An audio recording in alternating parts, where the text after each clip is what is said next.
Morning everybody, it's Claire here from Sewing by Claire, and today we are going to be continuing with making Clementine the cat. So we made her head in the last video, so if it's the head you're wanting, then please go along to the part 1 video for Clementine. But today we're going to carry on and we're now going to make the limbs and the body and the tail, of course, and then put those all together. So hopefully you'll enjoy this video and we'll get on with it and I'll stop waffling. So the first thing we need to do when we're working on the body is to cut out the pattern. Now I've chosen to add this 1/4 inch seam allowance to my pattern pieces, and I thought I'd just show you how I do that just quickly in case you want to machine sew yours. The best way of doing it is by having a seam gauge or tape measure, just anything like this that's got the 1/4 inch marked on it. And what I did is I laid my tracing paper over the top of the pattern and traced round it. But then after you've done that, you just use your seam gauge or your tape measure. You put it on the edge of your drawn line for your pattern piece, and then you just do some little dashes and just move your seam gauge along the edge. Even round the edges, corners, if you just mark that 1/4 inch just as you're going round the edges like this, you get like a dotted line round the outside. You can just see some of my marks just here where I've had a bit of a dotted line. And then all you do is use your pencil and just join those together, and you'll have your new cutting line. So in actual fact now, this is my stitching line, the original pattern piece, and you can see I've cut everything out with this 1/4 inch seam allowance. The only places I didn't do that was on the bottoms of the feet. There's a leg piece. So on the bottom of the feet here, that's already got seam allowance added, and on the foot pads, or foot pads, whatever, that they've also already got the seam allowance added, so you don't need to add it there. So you'd add it on the side seam here, and you'd add it on the toes edge here, but just not on the edge just here. So I hope that helps anyway, if anybody's never done that before. The other thing that I have done is I've moved ahead and I've made the arms already, because these are exactly the same as you would do for Luna. So these, I'll link the video up here as to how to make Luna's arms, because I've done it in exactly the same way, just the same ladder stitch to close it up at the back, same method of turning, and of course I use my pinking shears on these curved edges at the top and at the bottom and around the hand, just to make those easier to turn and less bulky, and let those curves sit nice and flat. So they're done. The next thing we then need to, the other thing I wanted to just mention was this is how much felt I had left after cutting it out with the extra seam allowance. So the good thing to say is, over this way a bit more, Claire, the good thing to say is that there is plenty of felt to be able to do that. And if you remember, originally I wasn't sure, so I had drawn mine out without cutting anything out just to make sure. But it has worked for me, so hopefully that will work for you as well. Now I'm going to save all of these spare pieces. The only other thing I was going to say is be really careful that if you're choosing a right side and a wrong side for your felt, as I did do, I felt this one was the wrong side and this one I've used as my right side of my felt. You'll note that on my leg pieces, if I put those there, you have to have mirrored copies. So I've got 2 going this way and I've got 2 going that way, marked up the way I always do with my pin on the top of my legs, just so on the surface I want to stitch as my right side, so that those are all together. But as you can see, if I'd got 4 this way, then 2 of them would have been the different design of the felt or the different side of the felt and wouldn't have matched the other one. Generally speaking, felt is the same on both sides, but in this case I felt there was a slight difference, so it was worth marking and worth doing the mirrored copies. I also did mirrored copies on my arms as well, because you need 2 right orientation and 2 left orientation to match those up to make 2 pairs. I hope that makes sense. I have spoken about mirrored copies before in some of my other videos. If you're not sure, just pop a link, a note in the comments below, and I'll help you with that. So let's make our feet first, I think, and then we'll move on to the tail and onto the body. We've got to remember, we do need to add some tailor's tacks to our legs, because we have got, let's get these the right way round first. Let's put them right sides together like that. 1 stitch east to west or west to east, whichever way we're going. Leave a tail about 1.5 inches, and then another one north to south, or in this case south to north, and going through all the layers of the felt on the pattern.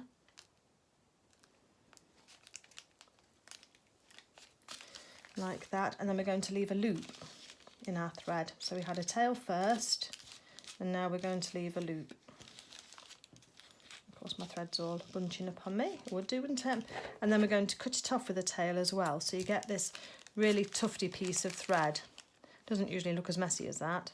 And then you're going to cut through the loop as well, so you've got all of these pieces of thread there. We then take the pin out and ease the pattern over those threads, just making sure that our pattern doesn't pull them out. Look, that's got stuck on there. Looks like it would pull it out if I'd have gone too gung-ho with it. There we go. And then we ease the two pieces of pattern apart, so we get a bridge of threads, and then we snip through that bridge of threads. And that is then marked, that pattern marking onto both of these. I'm just going to take off that little bit there because it's a bit too long. And so we've got those marked at the top. So I'm going to do that on the other pattern piece as well. You don't need to watch me do that. And I'll come back to you when we've done that, and we'll talk about where we're going to sew.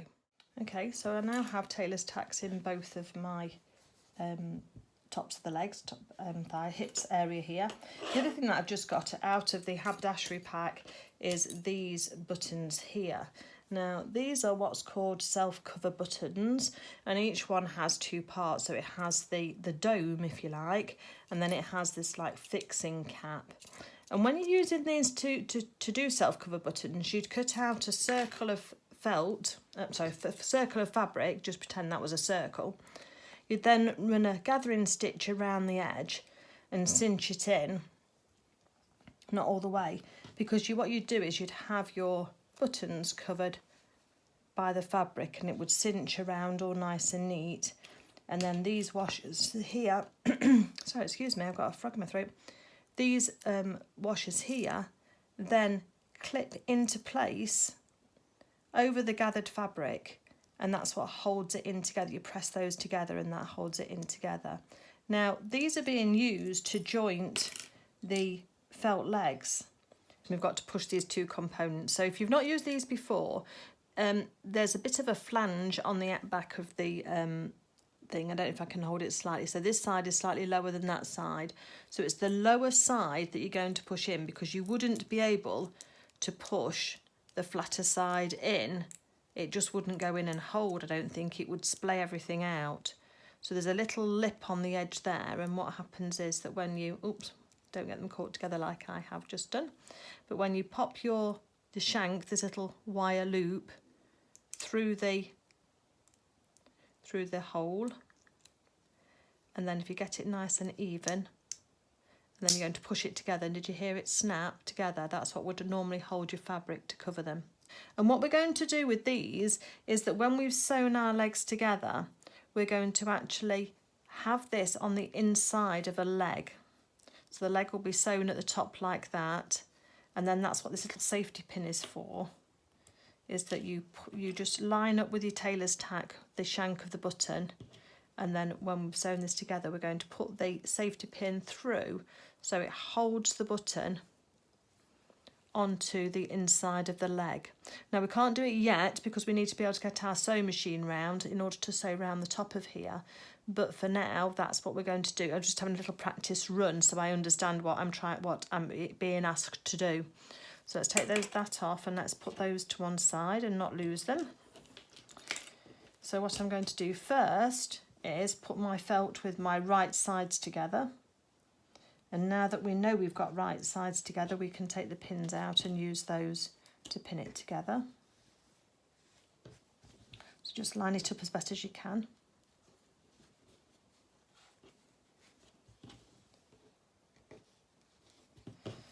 And then what Sarah does first is, now she's oversewing and we're going to machine sew. So the first thing that I'm going to do is sew down this section here and around this section here. We can then open this out and sew the foot pad in before we then continue on and sew round the top. Okay, so I have my ordinary foot on the machine.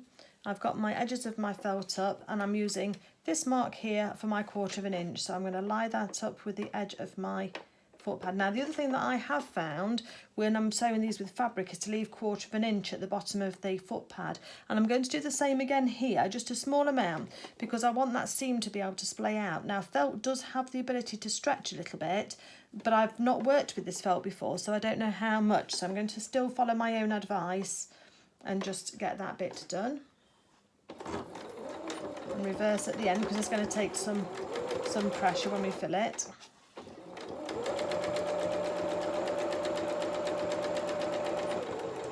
Just going to go up to about there, just to do for there. Make sure we've caught both sides well, and we have.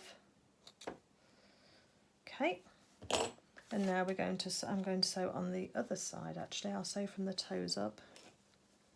So make sure you've got these lined up nicely. And we're going to use that pivot technique that we use quite a lot. So we're going to start off and hold on to our threads, a few stitches forward, a few stitches back, and we're straight onto a curve. So I'm going to put my needle down into the work so I can see what I'm doing, and then start to twist. And I lift up my presser foot, and I can now move this around because it's anchored under my sewing machine. So then I can take a couple of stitches forward and then just alter that angle. And it's just easing you round that curve, just nice and steady. Because we want to keep that curved foot pad place for Luna, and then when it gets a bit more shallow you can stop. You can see my fabric's bunching up and doesn't want to twist. That's when you need to then pull your presser foot up and just take a few more stitches, not too fast. And then we've got another curve to navigate here round the ankle. Trying to keep to that 1/4 inch seam allowance if we can. So then we're back onto the straighter section now. So I'm going to come up to about the same as this side, just to give us a similar area to work with. And that's what we've got. So we've got it sewn up here and sewn round here, and you can see we've got a curve there, and we've curved back in again here, and we've caught all of that wool. Now what we need to do next is get one of our foot pads. Now I've been told that the shallower end is near the heel and the fuller bit is at the top. So let's just mark this in half. So let's just fold that on top of each other and put a pin in to mark the halfway points and get it to go in. And I have interfaced my Liberty cotton as well. I just feel it gives it a little bit more structure than if it's just left as the very thin Tarnalorn. Oops, come on. So there we go. Okay, so the first thing that we're going to do now is that we're just going to open this out slightly and match up the top pin on the widest part with the top of the foot there. I'm going to put one either side, pin either side of there. Okay, just like that. Then I'm going to go to the bottom of the foot and just open out that seam. And I'm going to put a pin one side of that seam allowance, and I'm going to put my other pin the other side of the seam allowance. Now this is going to be a lot of pins, but there's no other way really of doing it. You can do this by hand as well if you wanted to. So if you feel that you're not getting to grips with it on your machine because it's just so fiddly, then by all means just, you know, the character is designed to be hand sewn as well, so you can hand sew it. And then all I'm going to do now is ease this foot pad in and around. So you're pushing the actual pad itself almost into the foot, and I'm pinning on the top here.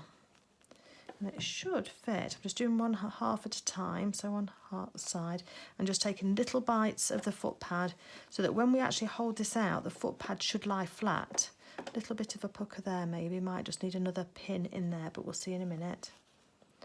And let's put this one in this side. And then one more just in there, I think.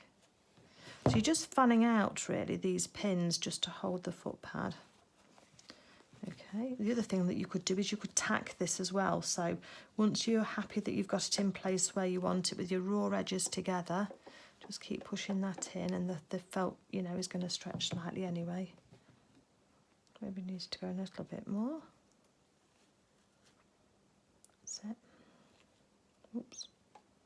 Just careful not to pin yourself to your foot when you're doing this.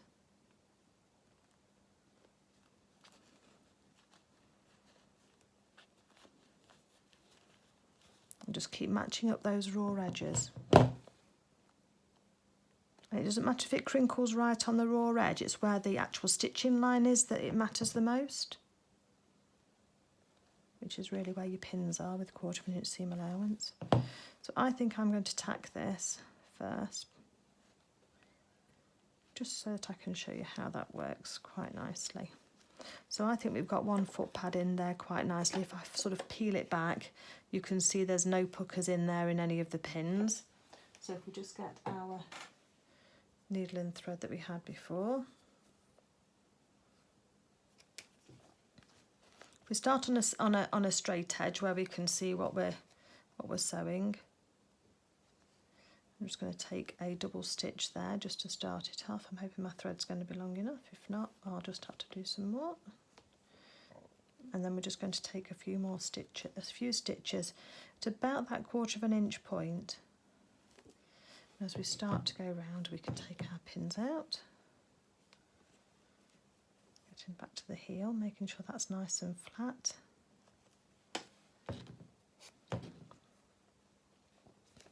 Apologies if you can hear any noise, my husband's watching TV. Okay. Oops, needle's come unthreaded. So there we go, we've got one going in there nicely, and you can see there's no puckers on there at all, or is there one just there? No, I'll be very careful when I'm stitching that. So I went directly through the seam allowance. I didn't go over the back of the seam allowance, I've gone through the seam allowance on the back of the heel. And then again we're going to just start coming round here. Can sew from the other side as well if you wanted to, from the side of the actual foot pad itself. So I was fairly comfortable that I've got my stitches in there okay.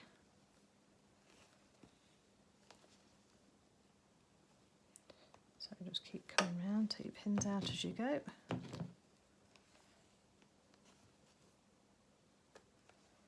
Little stitches, don't have to be minute stitches, but they need to be small enough that they're not going to get anything in the way, like any puckers or anything.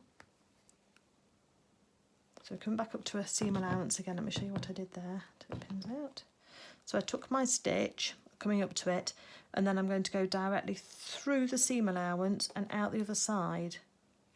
So I'm spanning, going underneath, if you like, on the stitching line to hold that together. So I'm not going over the top of the seam allowance on the toes there. And then carry on with our stitches. Nearly at the beginning again. And yeah, I think we're going to have enough thread, which is good.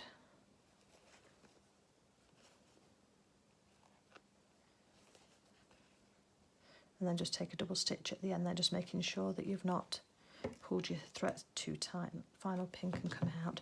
So we've got that in there, and that's looking quite nice. So long as your foot pad sits flat. So the only place I've got to be careful is at the back there, look. So I need to just be aware of that when I'm stitching, but that's gone in quite nicely. And the way I'm going to stitch this is from the top, because the foot pad then can stay flat, and I'll move my needle on my machine right across to the left so that the half of the foot the presser foot is only on this edge here. It's not right the way across, because we just want to catch that edge as we're just going round. So let me just get this together and we'll see how we go. I'm going to start from the toe edge here. I'm going to cast a couple of stitches forward, a couple of stitches back, then go all the way round to the heel and a couple of stitches forward, a couple of stitches back, take it out of my machine, and then I'm then going to rejoin here, double tack again here, and then I'm going to go across to the toe and finish off there. So that's the plan. So I'm starting at the toe edge. Let's move my needle across. So I've got that at position 0, 0 on my machine. I'm going to put my foot in. Just make sure I'm just about 1/4 inch into that felt. Hopefully you can see that. And then a couple of stitches forward, and a couple of stitches back just to secure that nicely, and then needle into my work so we can start and pivot around this joint here. So here's quite nice and curvy. I'm just keeping a bit of pressure on this side here. Just move the bulk of the felt out the way. Take it nice and steady. You don't need to rush. Just keep pulling the felt out the way. And we're coming back up to this seam allowance here. So I'm going to reverse once we've got to that point. Needle out. Okay, cut my threads off. So that's what we're doing at the moment. We're just going round here and round to that point there. And then if we fold this seam allowance out the way and we rejoin exactly there again, there should be no gap in the stitching. So that's how that should all work and lie together. So let's just see if we can get that to go right for us. Let's go here, a couple of stitches forward, a couple of stitches back, and then start to go round the curve. If you need to put your needle in your work and just pivot, then you can do that. Needle in the work, and let's just smooth everything out under the presser foot so it's nice and neat. And generally you can feel if there's going to be any puckers or anything under here. And then a little bit more. Now I just need to move this toe section out, and then we're going to join it up at that toe as well. So keep going round. Reverse again when we get to the end. And take the work out. Okay. We might have a little problem at the back here on mine, but let's turn it round and let's have a little look and see. So just being careful of our tailor's tacks at the top there. The other thing that we can do on here as well is just put some little snips in, just so that up to but not through the stitches, just to help this just lie flat.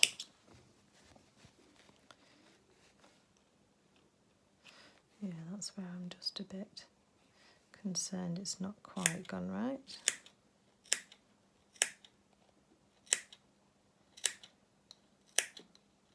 Let me just have a quick go at turning this round and see how it looks. So just turn it round. It is a bit trickier with felt than with the fabric. Just put your thumb inside and your finger on the outside, and then you can ease the felt over the top of itself. You don't want to be turning these in and out too often. But you should be able to just ease it down. And of course you can use your trusty knitting needle. I've got a nice one with a nice gentle point on it, on the top of it. And just use that just to turn it around and have a little look at how we've done. Still got my tacking stitches in.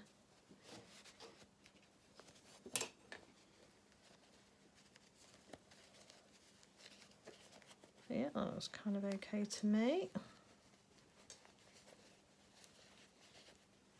Yeah, that looks okay to me, that does. So that's our foot padding. So I'll take out my tacking stitches when I turn it back round again the other side, because we've still got to turn up this bit. But just for now we can be happy that that's okay. So let me just turn this back around the other way quickly. But what I'm going to do now is, now I always like to leave my hand stitching on the back of the leg and towards the top. So because we've already finished off here, what I'm going to do is I'm going to carry on now. I'm going to rejoin my threads and sew at the top here, round the arch here, and then I'm going to come back down to here. Now I have found that you need to leave leave about 1.5 inches opening space to turn it. And then that should give us enough to be able to pop it through. Because the felt's thicker than the fabric is, you need to have enough room to be able to do that. So let's just rejoin the thread on the front of the foot. Oh, I need to put my needle back to the right position, don't I, to get my seam allowance the correct width. Make sure your felt lines up on top of each other. Be careful on the top there, it's a little bit off. So then start again, reverse. It's nice and straight.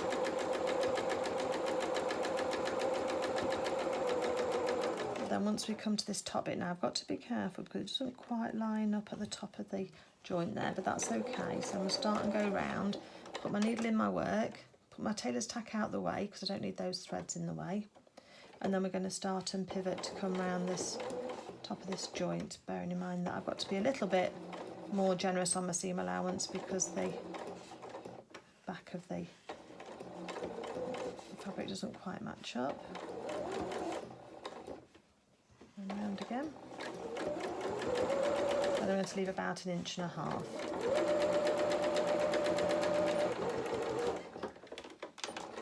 my needle out of the work. Okay, tucked off my threads. Put them in the bin. Okay, so this is where we are now. So now you either need to do your triangles or you need to have your trusty pinking shears. That's the word I wanted, with the triangles on them already. Because this is a curved edge, we're going to take a little bit of the felt off, not right up to the stitches, but we're just going to take the bulk out of the seam allowance so it'll sit nice and flat. And again, we're going to do the same over this toe edge here. Just a little bit. And we're just going to just take a little bit off just on this ankle as well, because that just allows that seam allowance then to sit nicely. Okay, once we've done that, we are going to turn this round. So again, we're going to pull both parts away from each other and try and fold one up inside the other. As I say, it is tricky with the felt. Trickier than I thought it would be, actually. I thought it would turn easier than this. I must admit, I do like making mine in linen. I'm very tempted to make, well, I will be making one, a Clementine in the linen as well. Or in quilting cotton, because that's a nice effect too. So I'm pulling this through. Now, before we go any further, let's just push this end out. This is the hip end. So let me just push this out here and just smooth that there. Now I think that at this stage I am now going to add my button and shank. So because my tailor's tack's come out that side, I'm going to use this side. So I've got my button and I've got the shank end. I'm going to push it inside the leg until it gets on target where my tailor's tack is. Just round about there. Hold it into place with my finger and my thumb. Just open up my, make sure that's still intact. It's not in the right place now. That's where it should be. And put that through. Doesn't want to behave. It's a bit slippy, slidey. Now, I think Sarah said to put this through after you've stuffed it, but I think it's going to be easier to stuff it if we've actually got it anchored already. I haven't got it still. Okay, so this is a little bit tricky, but it's just going to take a little bit of patience. So I think what I'm going to do is, once I've got it in place, just put a pin through it first. Yep, that's got it. So I've just popped a pin through first. Now I can go in with my safety pin. I'm going to take my pin out. Right, so that button there is now anchored inside that joint. Oh, sorry, was I off camera? I do apologise if I was off camera then. And then we're going to stuff that in a moment. So first of all, I'm going to turn the rest of the foot out. So I'm going to use the edge of my knitting needle onto my foot pad, pull the two sides of the leg apart, and then just ease that down. I hold it onto the side and giving it a wiggle. Right, okay. Then once we've got that through, we can then use the end of the knitting needle just to carry on poking to get that sorted through. Okay, so once we've done that, let's just move these bits out of the way and get some stuffing.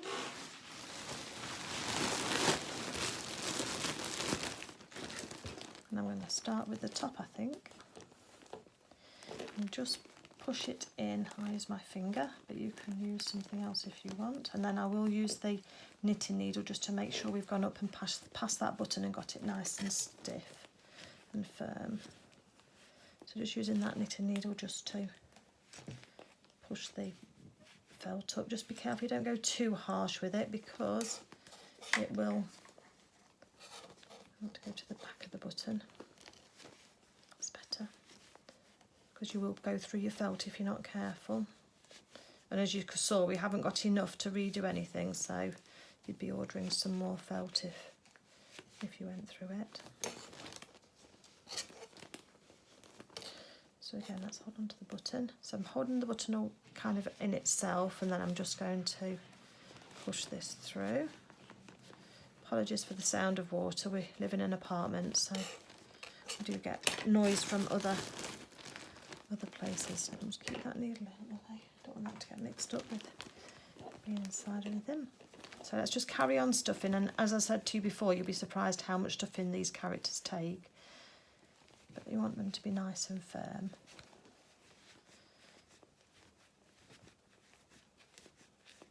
Just be careful about putting pressure on your join where you've stopped stitching. That's quite nice now. So now I'm going to fill in down the bottom here.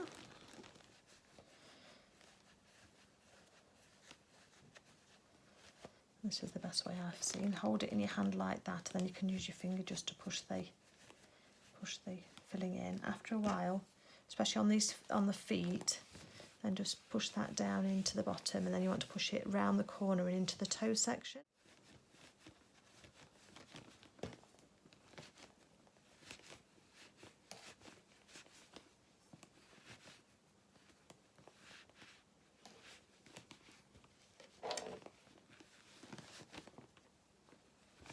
Sorry, my bag's crinkling from my stuffing, isn't it?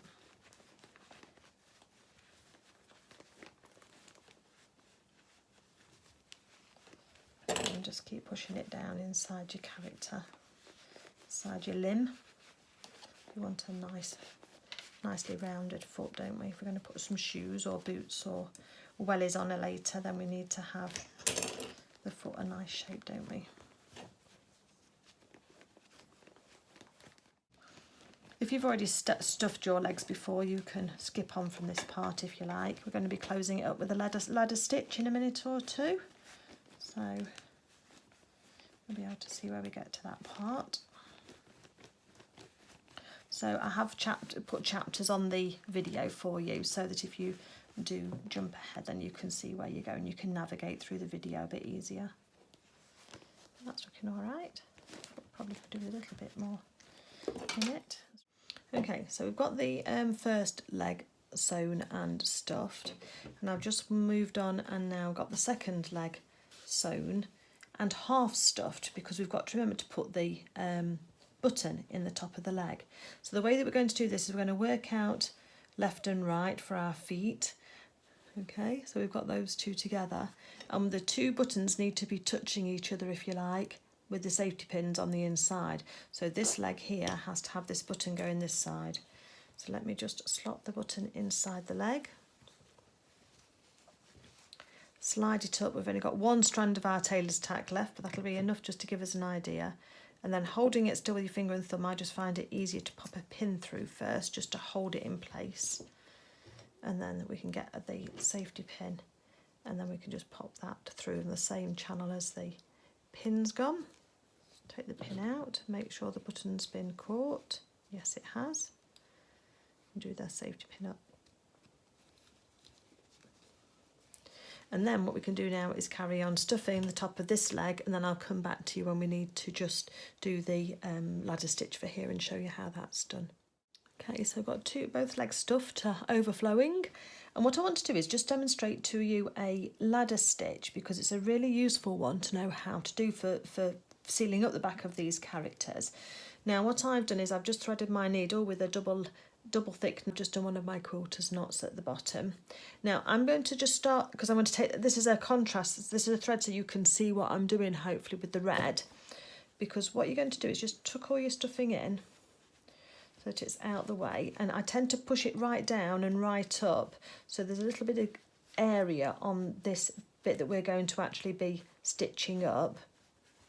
So you've got a bit of room, and I also unfold the seam allowances so that I can actually see where I am on the edge of the thing.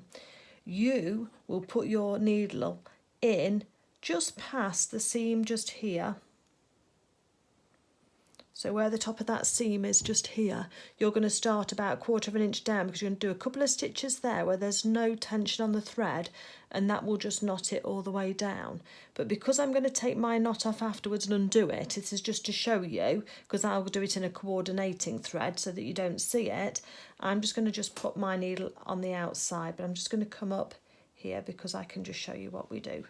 And then that way I can demonstrate it with a different colour thread and you'll be able to see better. Okay, so let me just tuck that back in again. Right, so we hold it kind of towards us. Just use your needle just to push in any thread, any fibre fill just where you are. Take a couple of stitches on top of the end of the stitches here, where the end of the seam is, because the end of the seam is here. So I'm 1/4 of an inch back from that, where I've just put my, if I'd have come out, pretend this is grey thread. And then I'm just going to take a couple of stitches here, and that just anchors your thread to that seam where there's no pressure on it, so that it won't ever just pop your seam. But then what you're going to do then is start the ladder stitch. And to do this, you take a bite out of this side and then a bite out of this side. So let me show you how that looks. So we're going to take a really small stitch on the line that we think that the seam allowance would have gone on to. And we're just going to pull our thread through. We're then going to come across to the other side, just come back a bit and just do another stitch on that side only. So you've just got this thread that just goes across. Then on the other side, take another stitch quite close, and I'll show you how close these are. You don't have to worry about pulling it tight as you go at the moment.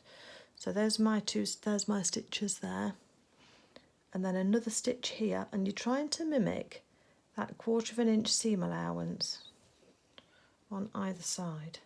Don't have to pull it together just yet. And again, then a stitch on the other side, and then a stitch on this side. So I've probably got about 4 or 5 stitches there that I've done. Once you've done that, what you can do is, if you watch, is if we just pull on this thread, those stitches will all tighten up as you pull and almost disappear into the piece of work. In this case, it's the felt that we're using, but it works just as well with fabric. So then when we've tightened those ones up, we just go on again. You can't do too many before tightening it up, otherwise you might get a knot or it might not work properly. So you have to just do a few at a time. And then we keep going on again like we were doing. Just a few. Try and take as big a bit of go deep into the felt as much as you can do, so you've got a good anchor on that stitch. And then we've done a few more, then again, just pull it tight. And at some stage, these ones here will stop getting loose when you're working on them, and they will stay tight. Push your stuffing back in again with your needle. And then let's carry on up this seam here. So up here, and then the other side here, and then the other side here.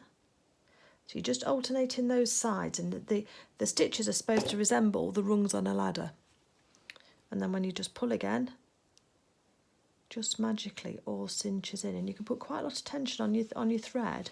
And when that's the coordinating thread, I mean, it's pretty good with this red thread to saying what a contrast it is normally, but you can at least see how that is. So you just carry on doing that all the way up the back of the leg. And then when I get to the top, what I do is do a couple of stitches past the seam that we machine stitch, do a couple of stitches there. But then I tend to go back down that seam again and just make sure that everything's all cinched in nicely and it just tightens up. If you think it's neat enough already and you don't want to go over those stitches again, then just cast off. And all I do when I'm casting off, pretend I'm casting off this side here, is I'll go back into my work and I'll go down the row of stitches, but just on the inside of them. Just get rid of that bit of stuffing. And then I'll do another little stitch, so almost like a little back stitch, just underneath it, and then come up further down. And then I do a little back stitch there, almost invisible again, and go back down. So I do like 3 or 4 little back stitches all the way down, and it just kind of gives it a nice long tail that it's not going to undo then because of the pressure. There's no tension on any of those stitches then, you see, so they don't then pull. And then just pull that down, and you won't see that as you cast off. And then when I cast off, I do go through the leg to the other side to give me a nice long tail, and then I snip off. But I don't want to do that. I can do, I suppose, because it's not going to matter, is it? I'm going to undo it anyway. And then that gives a nice long tail. If you put a little bit of tension on the thread when you snip it off, oops. Then when you snip it off, then that end is just pulled straight back into the fabric, and you don't see it. I mean, obviously you can see my knot, but if that was in grey thread, you wouldn't then see that. It'd be nice and neat. So that's what I do with mine. So I'm going to undo this thread that we've just done here now, take my knot off, and I'm going to ladder stitch mine together. So we're going to be making the tail next, and we've got the oval shaped piece of felt for the tail, and I've got my right side marked with my pin. And we've also got this corresponding white piece of felt that we've cut out, and again I've got the right side marked with that. So what we need to do is we need to take the slightly fatter end of the oval shape, if you like, for the tail, because we've got a thinner end down here and a fatter end down there. So just orientate yourself, and then we're going to take the white piece and we're just going to lay that on top, just matching up the edges. Now, don't forget that I've got my 1/4 inch extra, so I've got a flat bit on either side here and here for my tail, because I've not added on extra here because we don't need to do that. We're going to flat sew this down in place, but I have got the extra around the top, but that corresponds. If you try and get this the wrong way round, what you'll find is that it doesn't fit and your edges overhang. So the edges of the grey overhang the edges of the white, so you'll know that that's not correct. Whereas if you turn it round and just put it on the other side, pretty much that should fit straight away. So I'm just going to take my pins now and just pin this together so that we can take it to the machine and sew it.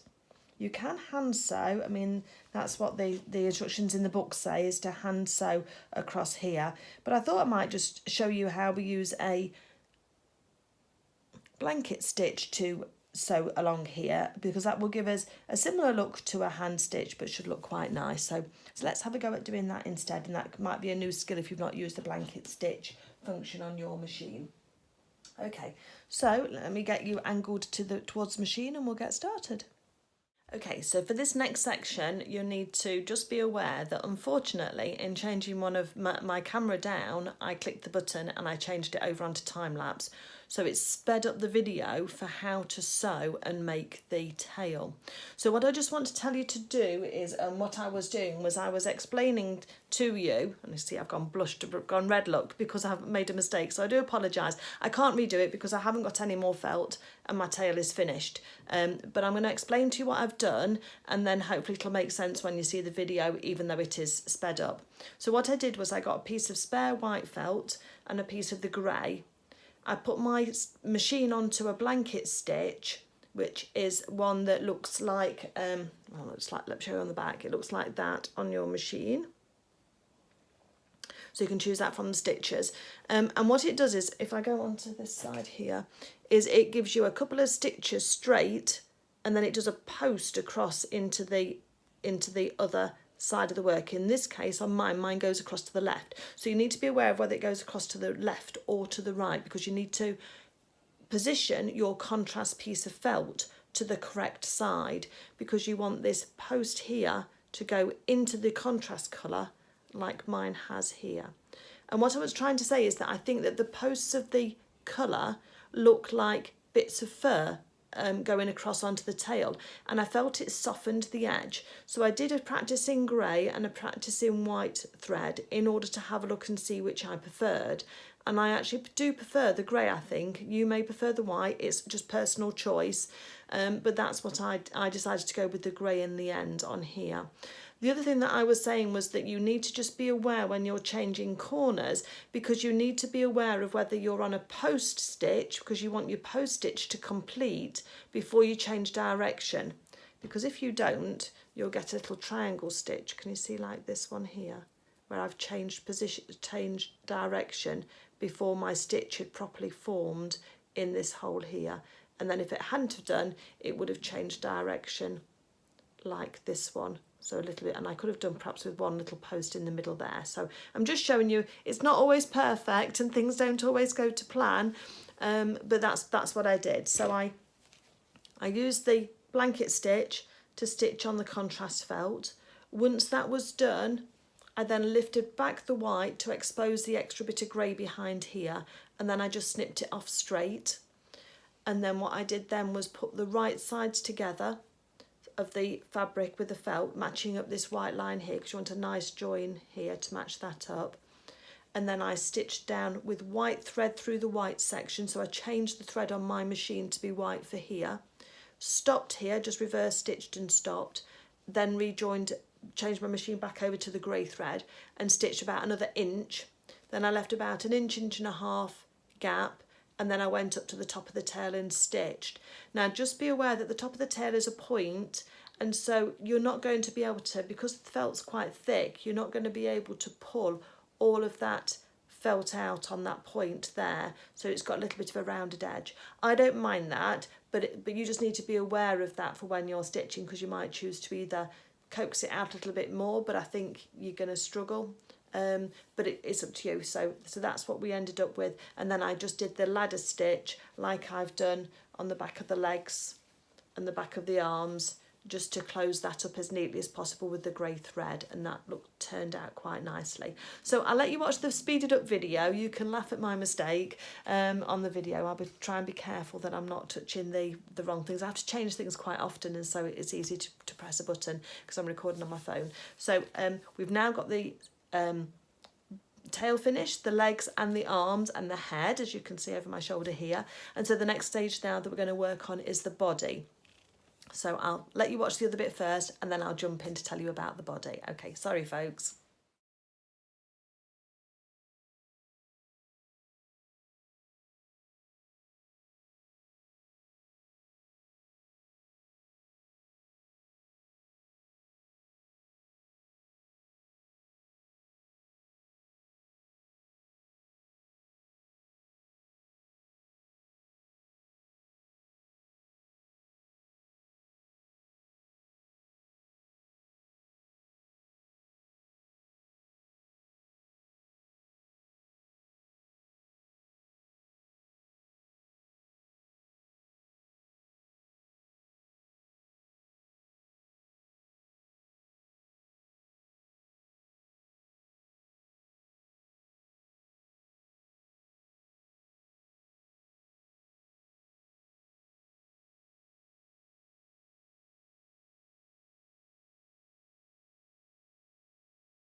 Okay, so we're on to the body, and we've got our 3 pieces of felt cut out, 2 in our contrast. Yours will either be the 2 in the marmalade, and mine's in the smoke, and then 1 in the white fabric as well. The first thing we're going to do is, and I've got the right sides of my felt marked so I know that they're together. The first thing we're going to make sure is that we've got a little nick in the bottom of each of our little pieces, because there was a notch that we needed to mark. And I'm going to then put my 2. So if you haven't got that notch, you need to put it back in again, because we need to sew down to there. Okay, so then the next thing we're going to do is put right sides together of the 2 grey pieces. And those notches should be on top of each other. And when they are, we can then take our pin and just move that across so that those notches are together. And take the other pin out, because we know which is our, because we're putting right sides together, we know where we're going to, don't we? Okay, and now we're going to sew so that we've got the notch towards we want the notch to actually be at the back. That's going to be interesting. So the notch isn't central on the back. Let me just have a quick look on, because we're using Reynard's bit. So I think we want the curvier bit. So if you look at your notch is slightly offset, so there's less of curve here than there is just here. So we're going to treat that as being his bottom at the back where he's going to sit, and this is going to be the front where the tummy is going to be joined. So I've actually pinned mine on the wrong side. So let me just join the other side together with my pins. Oops, where's my pin gone? There's one of them. So matching that raw edge together. So we're going to sew this curvier side together. But what we need to do is use our red pins again, because we're going to need to leave a gap. And from the top, we're going to need to sew about 1 inch, 1.5 inches, and then leave a gap of a couple of inches for turning. And we need about that. Now Sarah says 2 3/8. Now that's really precise amount, isn't it? So let us just measure that, because that will be a good clue that she's found that that's the best amount to leave open for working. It's quite a long gap. Oh, that needs to be a red pin because I'm going to stop there. So use your red pins again to mark where you're going to stop and start stitching. So we're going to start at the top here, 1/4 inch in, and we're going to be stitching across here down to here, reverse to stop to anchor our threads, cut our threads, start again here and double sew there, and then come all the way down to here and round to where that notch is. Okay, so let's just get that sorted and done. Just making them on the right setting. I think I am for my recording. Okay, so here we go.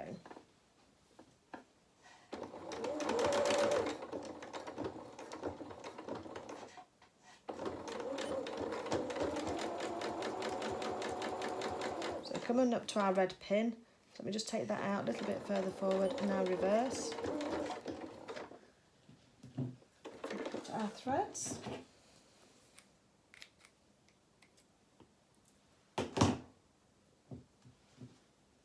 And then we're going to rejoin again at the next red pin.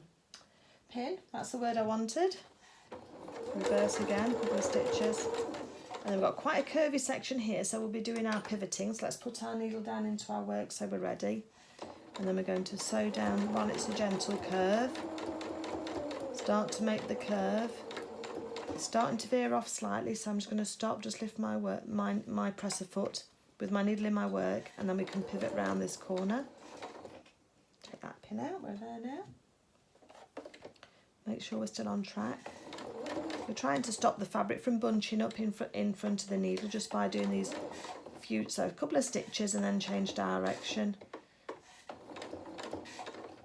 Squeaky foot pedal as well.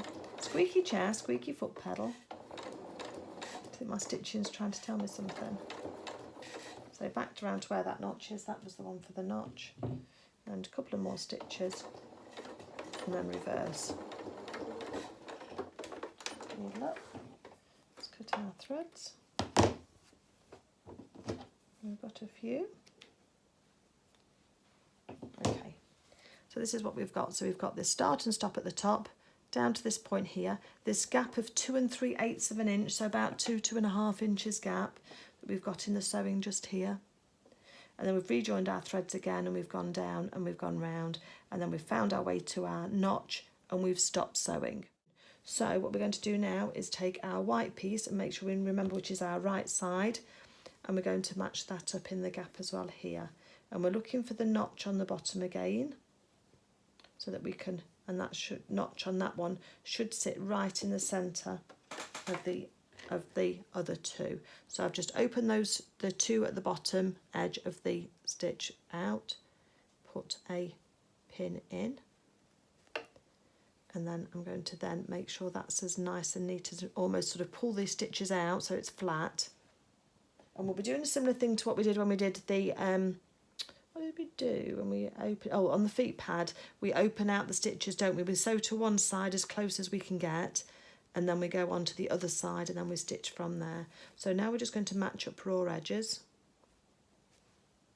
And on this one you can choose, because we've got two contrast colours of thread here.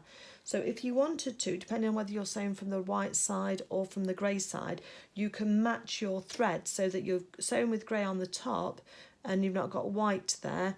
It depends on whether or not you think it's worthwhile doing.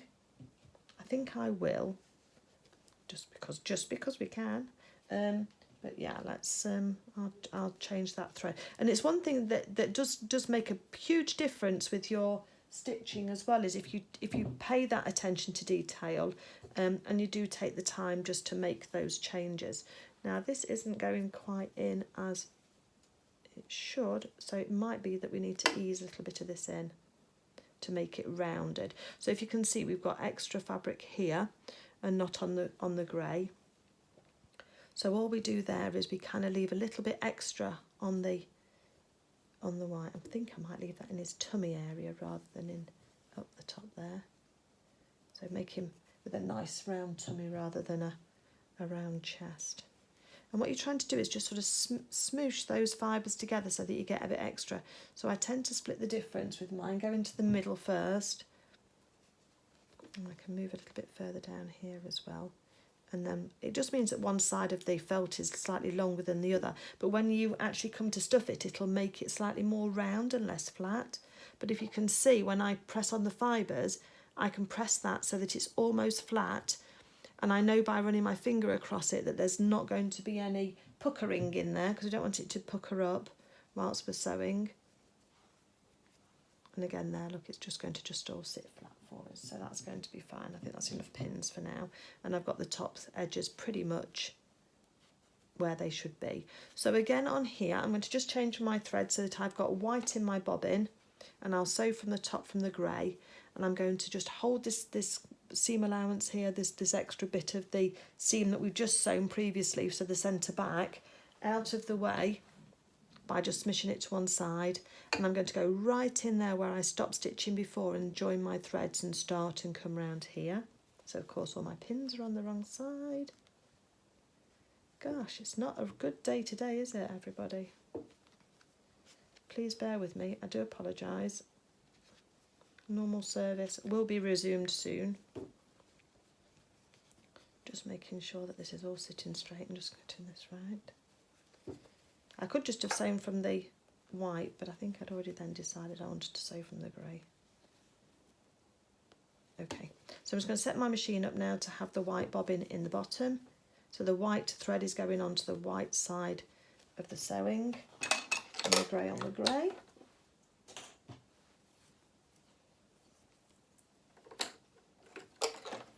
And then we'll be good to go. It only takes a few seconds, doesn't it? Just need to make sure that we've got the thread out of the way. That's it. To drop down inside. So holding on to my grey thread, needle down, needle up, and it just pulls that thread up for me. Okay. So again, just taking the excess, the seam that we sewed previously, push that away from me to one side, make sure it's just nicely lying flat, and then with 1/4 inch seam allowance, I'm going to set that up, take that first pin out because otherwise I'm going to hit it. A couple of stitches forward, a couple of stitches back. Needling our work as well, because we're going around a curve and we want to just pivot that slightly. So needle in the work, lift up the presser foot, pivot round the corner. Try and keep to 1/4 inch. And we don't need to leave a gap now because we've got the gap in the centre back here that we can use to stuff it.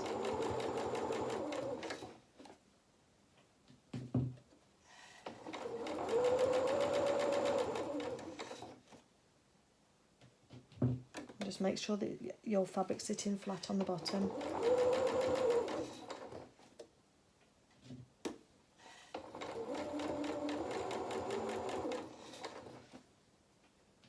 And we're going to go all the way around. We're going to keep, although we've only got seam allowance, just going to keep that to keep that back whilst we're sewing, so that we can go as far up as we can and join that together. I think it's called a Y seam. This kind of technique where you sew up to one and then sew across to the other, because you've got 3 points that, if you think about the letter Y, you've got 3 points coming together, and that's why it's called that. So if ever you see that, so just up to there and then reverse. We can always hand close it with a few stitches of hand stitching if we need to. So we've got our grey thread on this side here, and then we've got our white thread there. So when we open this up, on the white I can see the white thread. Can you see that? If I pull it apart, you can see the white edge of the thread. So I think that's worked nicely, otherwise you'd have got grey in there.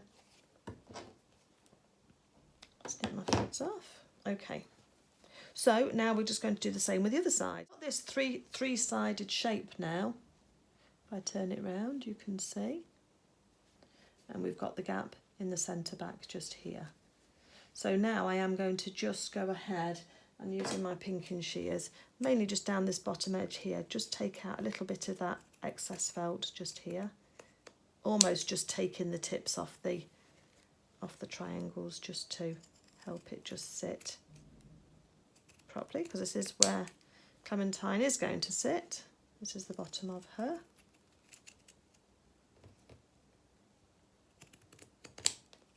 Again, I'm not trimming the opening because I need that to be able to close it.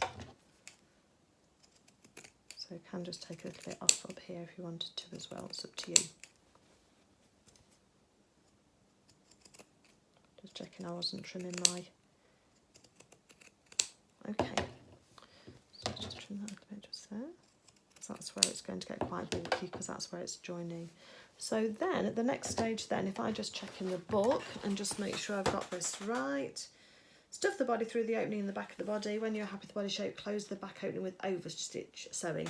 So we're not going to try and attach these, I'll just move this out of the way, we're not going to try and attach the legs through those button shanks that we've got just yet. I did wonder whether that might be an option. So all we're going to do now is just take this, let's turn the top out first, I think. Oh no, I'll tell you what, take your fingers, open up the opening, reach for the furthest point possible, which is the very bottom here, and using your finger and thumb by, because my thumb's inside and my finger's on the outside, just push that section through first. And if you just very carefully just peel the rest of it back, I think that's a quicker way of turning it through. And again here, finger inside, thumb on the outside, and then just push it through. And I think that works really quite well. So let's get the trusty knitting needle again. That's this is our cone top for the head to go onto. And this is our section down the bottom here. So I'm just easing along that seam. We've got a nice flat bottom for him to sit on. Her. Well, it's Reynard, isn't it? At the time we're actually following the instructions for, but Clementine the cat is our. So it might be to make a nice, so you can see you've got this nice flat bottom just here. And then we've got the two sides of the tummy just going up there. So time to reach out for, so it's just time to reach out for our stuffing. Just make sure you're happy with how your seams are opening. Just run your knitting needle along those seam edges and it'll just push them out. It's easier to do it at this stage than it is to try and manipulate it with your stuffing. So that's going nicely. So this is going to take quite a bit, I think. So feel free to skip forward if you just want to see it closed, and then I am just going to ladder stitch this closed the same as we have on the legs and the arms and the tail. So just keep stuffing all of this in. I'm going to stuff this full bottom bit first, and then I'll then turn my attention to stuffing the little bit up here, and then I'll poke it out the way, make sure my seam allowances are outside of the body, and then we can then stitch that down. And I think Sarah, the instructions are just trying a different way of making these characters join together and a little bit jointed. It may be that you prefer to have I'll talk about that later, but maybe you prefer to have the way that Luna's sewn with her legs, in which case the bodies are interchangeable on these characters. So you could do a Luna body and then attach the Clementine head, if you wanted to at the end. It's up to you. So choose whichever way works best for you. I'm doing it as per the instructions because that's what you've tuned in to see. But what I'm saying is it's your character. There's no Luna police, so don't worry. You can make her however you wish, or her friends however you wish. Obviously the heads are important and they're all unique in their way of being made. Okay, she's got a nice flat tummy, look.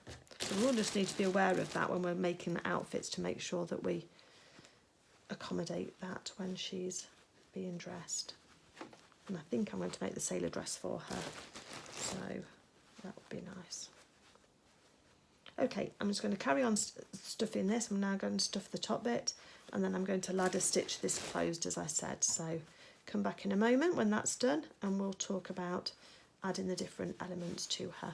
Okay, just one little point, do make sure that you stuff this top area, so that's the flat bottomed there, make sure you stuff this top area very well because Clementine's head is going to be pushed into there and sewn on, and so we need this to not be floppy at all. So if you're going to overstuff anywhere, stuff around here really well so that when we add her head on, it's got enough support and it doesn't mean that her head flops over. We'll talk about how to stitch it on so that she doesn't flop over, but just make sure that you really, really pack that area really nice and firm so that you can actually, the weight of the head can be nicely supported without her having a bit of a loll to one side. Okay, so we have our head, we have our 2 arms, 2 legs and a tail, and we now have our nicely completed body with our nice flat bottom. And actually I've just noticed that she does actually, oops, she did for me when I was off camera. She did actually sit up. Anyway, she doesn't now. So what we're going to do now is we're going to attach the head first. I like to attach the head first because that kind of gives you an idea then for the shoulders and also for the legs, and so I think that that's a really good thing to be doing. So what we're going to do is we're going to take our Clementine, and if you remember on the head pattern there's a flat bit before you start to turn the corners really for going around the edges. So what I want you to do is to tuck that in, because we actually tuck that under to give us a nice firm edge to then be able to attach our Luna. So that section there should go in. So let me just do that just behind the stuffing. The stuffing is quite firm. Push your finger in as well to make a hole in the stuffing, because we want to be able to push that cone of that neck in quite a long way. So just push it in. You're just taking it out the centre, not out of the side. So we don't want to make her neck floppy. We just want to make a little hole, indentation really, so that the point of the cone can fit in. We've got a centre dart on the back here, and that's going to line up with the back seam on the back here. So let's mark that first. So I'm pushing the head on and support it against me so that I can work in front of me. Hopefully you can still see this. Okay, so we're going to line that up first and make sure that little edge there is tucked under. And then what I do then is get some pins, and I take a pin and I go higher than the neck, so I'm not going in there, I'm going in from the top here, and I'm going to go down just through the neck, take a bit of the body either side of that seam, and then bring my pin, angle my pin back up into the head again to get some more of that, and then it's going to have to go back in again to angle that on. So can you see that's holding on already, and that's matching that seam up. So then let's go round to the front and make sure that she's straight. So let's move your whiskers out of the way first, Clementine. And you've got a centre seam here, which needs to be in the centre of this white section here. So again, I'm tucking that neck edge up to give me a nice firm edge to work with. And I've got some pressure pushing her onto her, so her head's being pushed onto the body. Going to go through the body, grab a bit of the white, and then up into the top. We can rearrange these in the end when we're finished, but again, look how steady her head is already. It isn't flopping from side to side, just with 2 pins in. I'll just move that one slightly.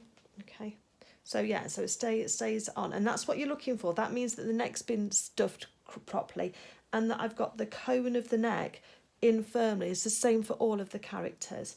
So then let's go across to the side here. Now your side seam here isn't going to match onto the seam of the white, because this is in 3s and this is in 2s. So tuck that neck edge up again, and then we're going to do the same thing. So come down from the top of the head, because you're going to with the pins you're pulling the head down onto the body.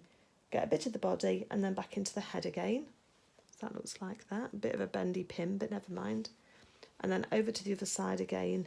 Just watch out for the points of your pins, and then we're going to just make sure that's sitting on there, pushing it back down again, and then again down from the head into the body, lift that up, and then back into the head again to get an edge.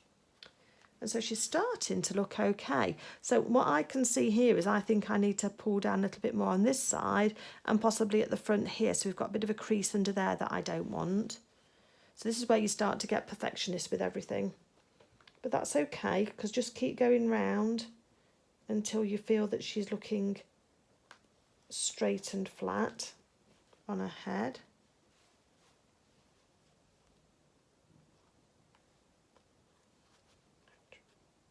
Just poke myself, so I've just got to be careful now that I don't get any red stuff on the felt.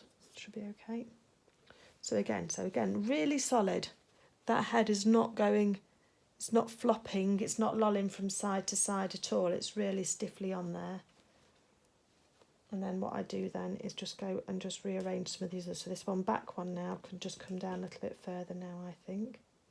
The head's just going up a little bit at the back there. Just ease that down and ease that in. It's just a process of just readjusting until you feel you've got Clementine's head where you want, and it's nice and even all the way around. So if she's wearing something where you can see her neck, that you're happy with the way that it looks. Okay. We're trying to make it even as well along these edges here to make sure that she's right.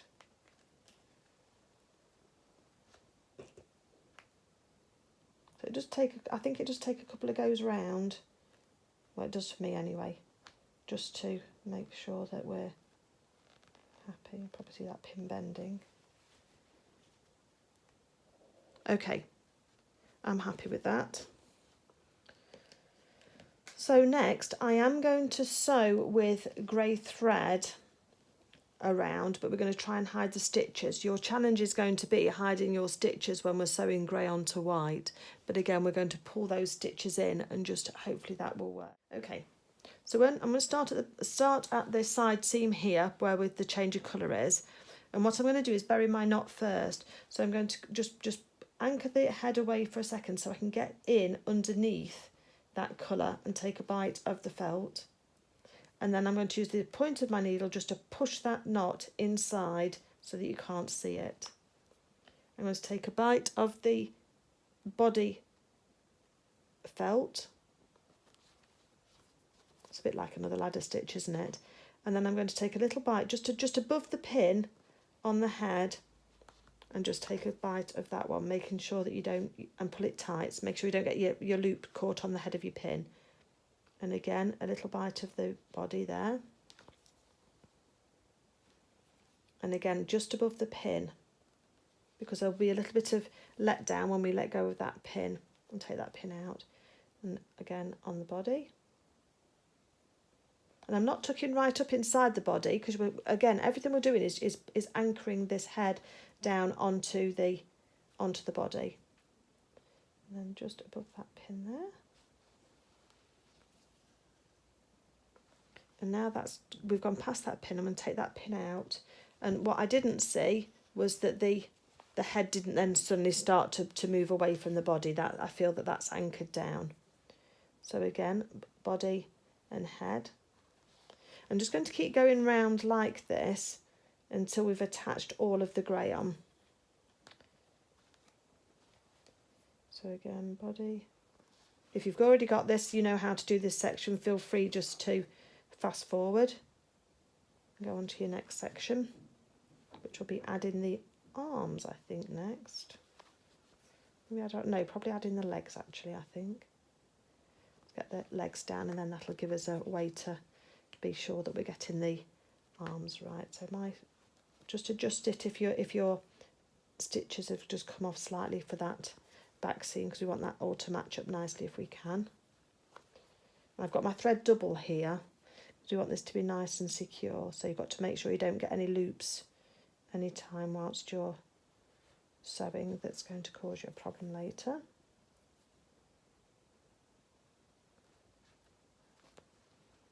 So again, let's take those together.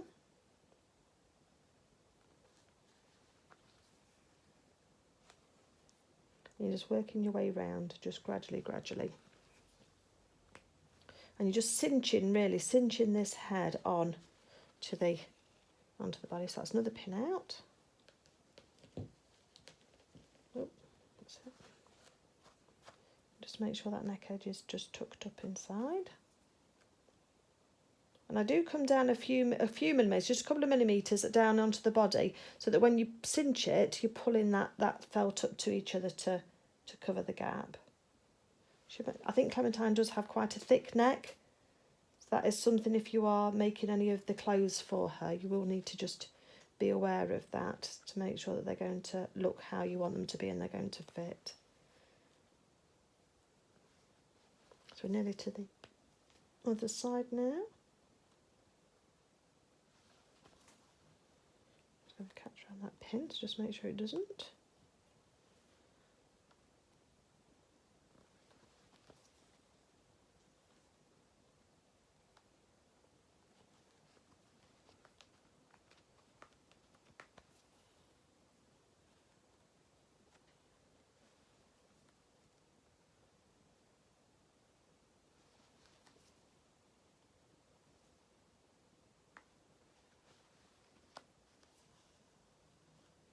Okay, and let's take that pin out there now as well.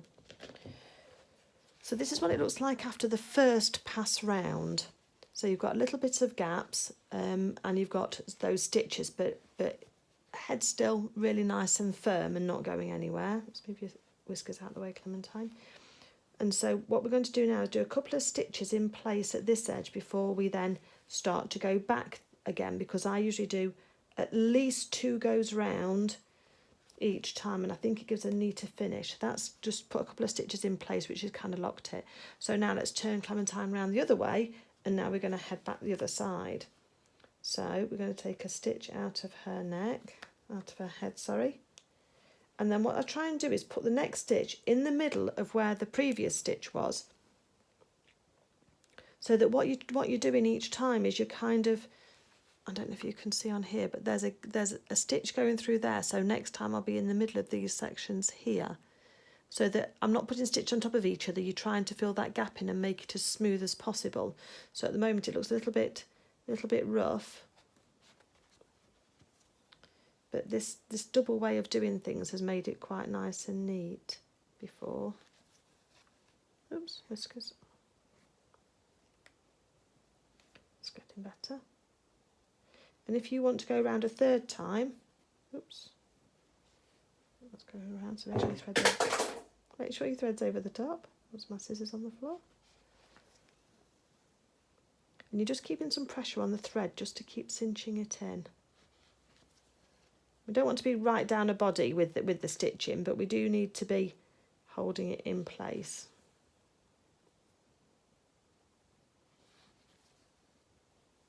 If you can see where I've gone round twice now, it's starting to look a little bit neater again. It's just looking a little bit less clunky.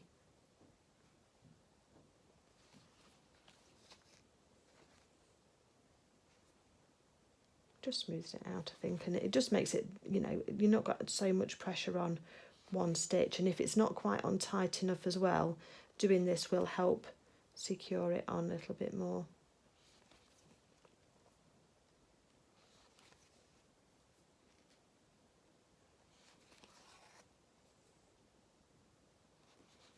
So I hope the sponsors are happy with the video so far.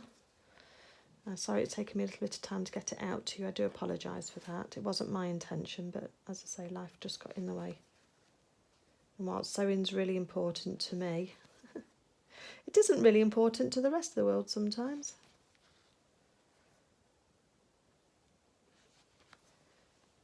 So yeah, just keep going around. Okay. So then what I'm going to do then is change to the now we've got to be careful on the grey thread, haven't we? I think we'll try it with the grey thread, but I reserve the right to unpick it on the where we're sewing the tummy to the head and use it with the grey, but I probably will just be a little bit more careful with that, because also that's part where it's going to be seen, isn't it? So we do just need to be careful when we get on. I suppose I can use the same piece of thread, can't I? If I'm using grey anyway. Just keep doing one side and then the other side, rather than trying to do it in one stitch all together, and that seems to Seems to have worked for me quite well. Okay, so we're back to the other side again. So I'm going to do a double stitch in place here, just to anchor that thread. And that's how that's looking in the back here. So because of it's being grey thread on the grey, I think that's doing okay. The seams just about match up on the back here, so you can obviously make yours perfect when you're not on camera. And then as you see here, we've got the seam, side seam there, but it doesn't match up with that tummy because this is a third and that's a half. So we can't match those seams up. So don't try and match those seams up. I think it'll look wrong if you try and do that. So now let's just move now onto here. So we're going to have to just be really careful. So we're going to do a little stitch here. And it is going to be about cinching it in on here. So try not to go too far into the body. And take a nice big bit of the neck. And we'll go twice on here again. Oh, it's working out okay actually, that's good. So rather than going in at an angle, I'm going across on these stitches.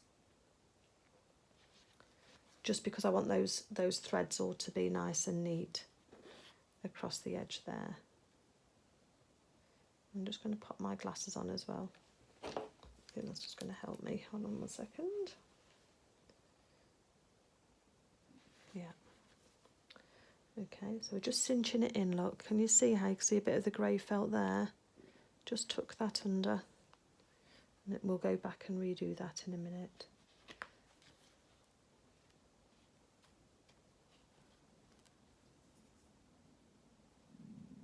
So I'm just going across here now. Just take our time, make sure we don't get caught on the pins. And I am cinching it in as I go along on this. I'm not leaving it for several stitches. Got the knot now because it's got caught on the pin. That's it. Yeah, so you can see how you can see that little stitch just there. We'll cover that next time we come along, so don't worry.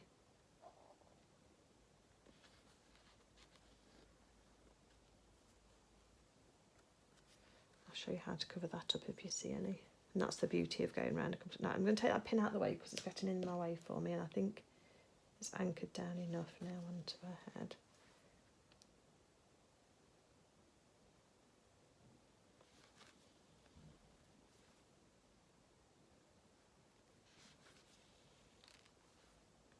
And we can redistribute the stuffing after we've finished sewing her head on, because we pushed it out the way to fit the cone on, and then there's a little bit of manipulation should get that back where we want it to be.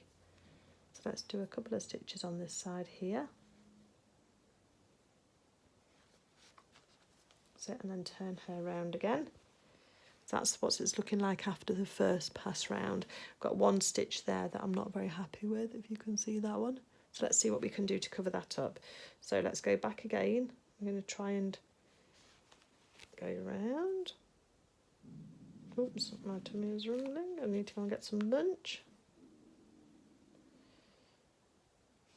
That's it. And then this just seems to just cinch it up a little bit more just to make it nice and smooth. But you just try not to have your stitches going across.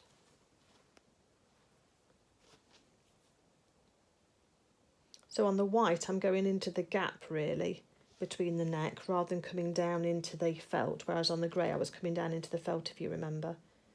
And on now what I'm doing is coming through straight across on that grey. So straight across on the white.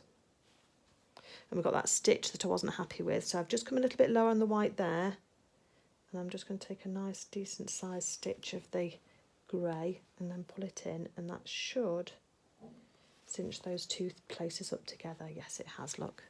Can you see?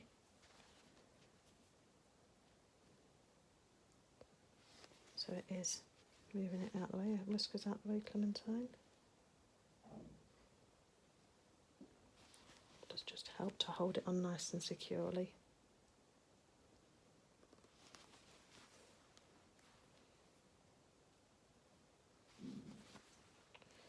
Here we go. So we're back down to the other side again.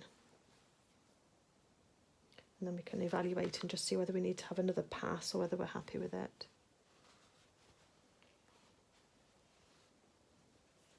I think that by the time I've smooshed that a little bit and then she's got her clothes on, I think there'll be enough going on that you won't, that doesn't look odd. But if you wanted to go back again and just do another layer, I'd just do the same, but each time you're just trying to, so you can see like there's an arch, it's whiting out, seeing that there's an arch here, then I would just try and get my stitch so it's in this, my needle comes out in there and makes those stitches smaller all the time. It just neatens it off. Maybe I do end up doing a little bit more. As I say, if you've had enough of watching me do this, then please feel free to fast forward it.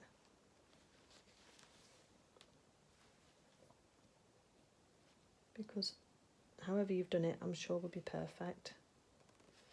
And it's down to what your tolerance level is. We've spoken about that before, as to some people are a lot happier at a certain point than others are. So you just have to work to your level of happiness with your characters.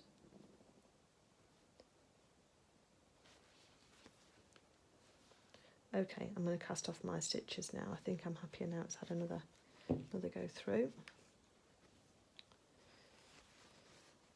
Yeah, I mean, at the end of the day, we've done those stitches on the tail, haven't we? So now I'm just going to go into the grey, and I'm taking a couple of stitches, decent sized stitches, backwards and forwards. It's almost like a back stitch, isn't it? Just in the grey, and you'll be surprised at how strong that actually makes that edge seam.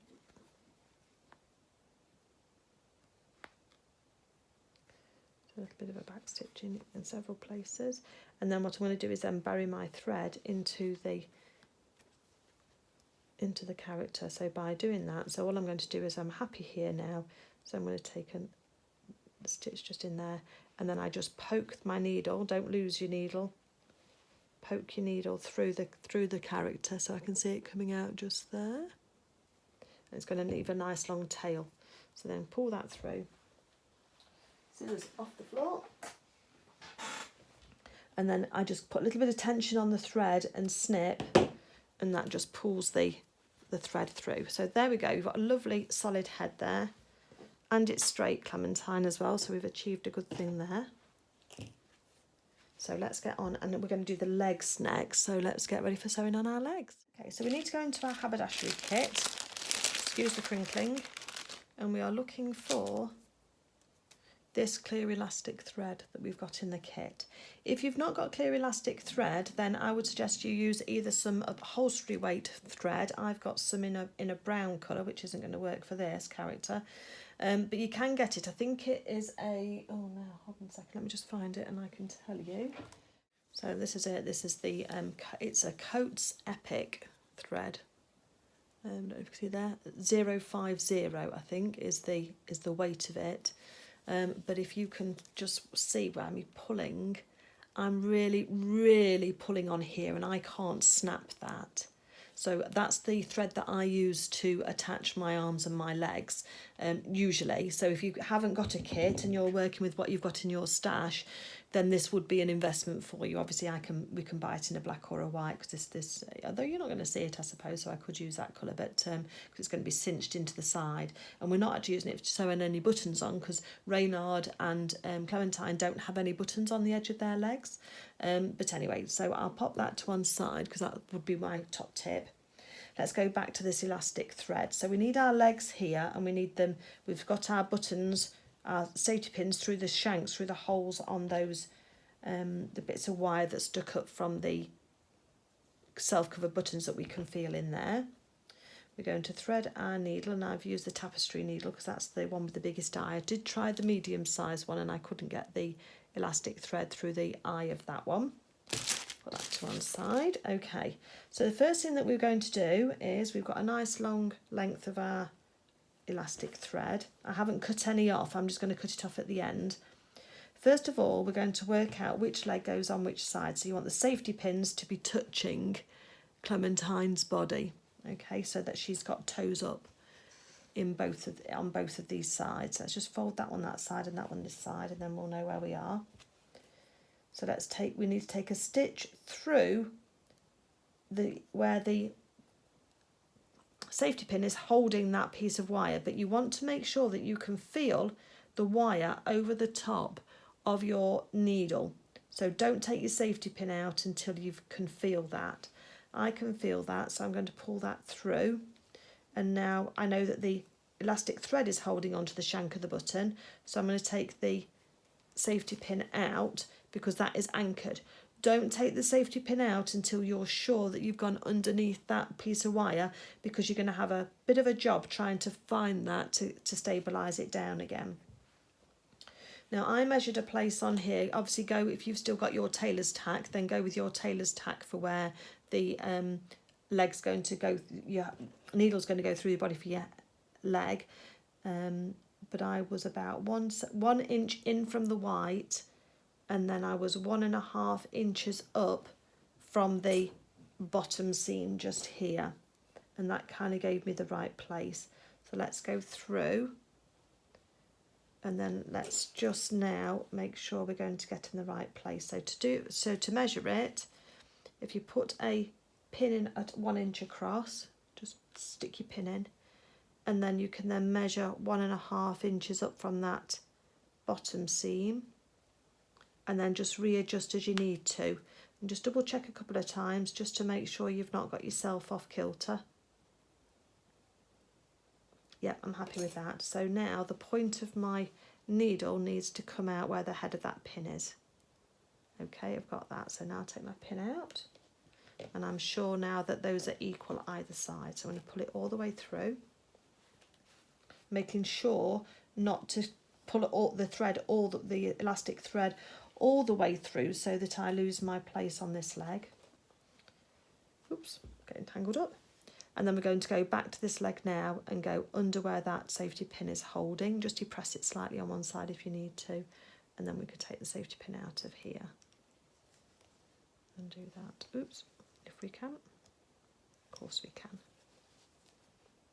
That's it. Okay. So safety pins to one side to use for another day, and just pull that thread through that one. Okay. So what we've got is you've got your 2 legs either side. Make sure they're going to be toes up as well. Get that thread around that side, that's it. So that when we pull this in together, we're pulling those 2 legs in and they're going to be toes up. That's what we want. So working from the side, we've just gone through the shank. We're going to go back through again, through the body, and come out again. Might take a couple of times just to find the right place, and come out again where those legs are. That point is. And pull that through, and then we're going to go through the shank on this side and again. Now I don't know that Sarah says to do it twice, so we are going through the body twice.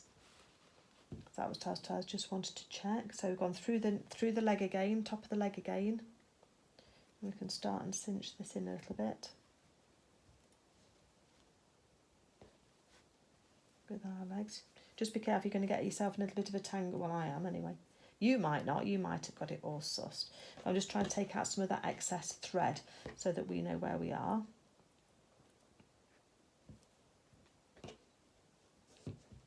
And then back through the body again on that point there, come out here.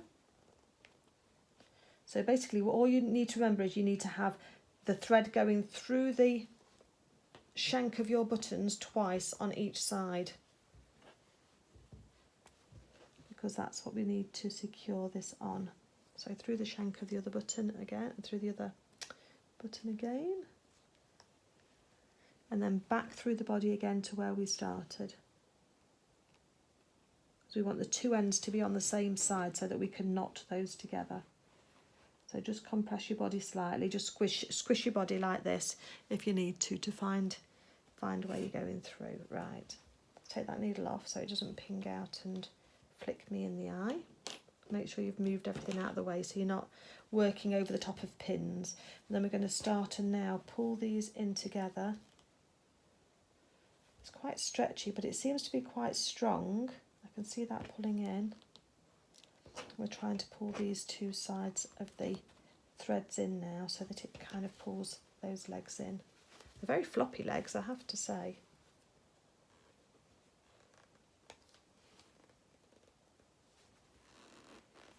the problem will be that because we've got those buttons on the inside, we can't. So just be careful with your cinching in, because if you break this thread, if you're not careful, the first thing you should do if you do break the thread is, before you do anything else, just put those safety pins back through the shanks of the button so you don't lose those, okay? So I'm just adjusting this now so that it can sit in tight together on the bottom of her legs. Oh yeah, she's not doing too bad. They are quite floppy though.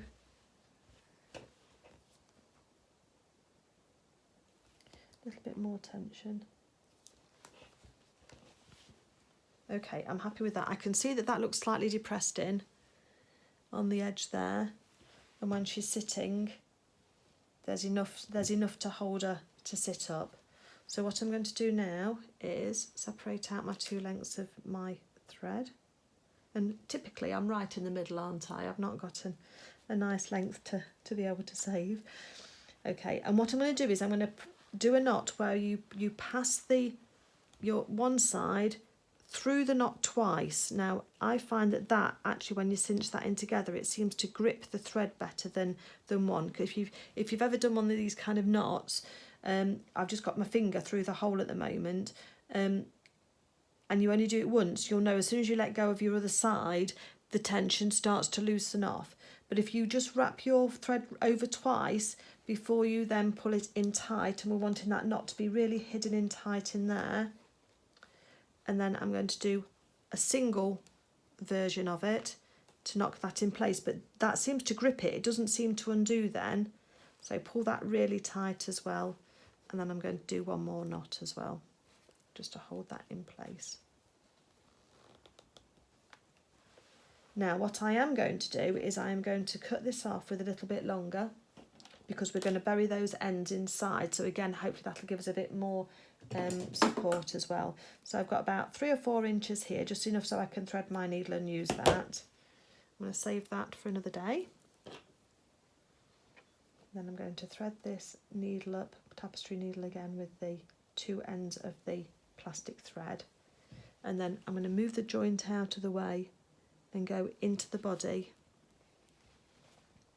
and then just come out by flattening the thread just somewhere else.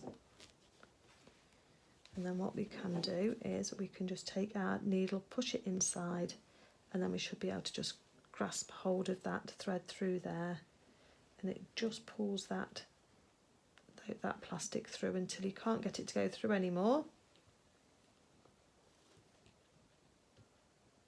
So I'm just swooping underneath the felt, if you like, to grab the strings, pull those through, and let's just snip them off really, really close to the body. Okay, and then if you just rub your finger over it and just manipulate the felt, then those ends should be locked in there, out of the way. That way. So there's Clementine.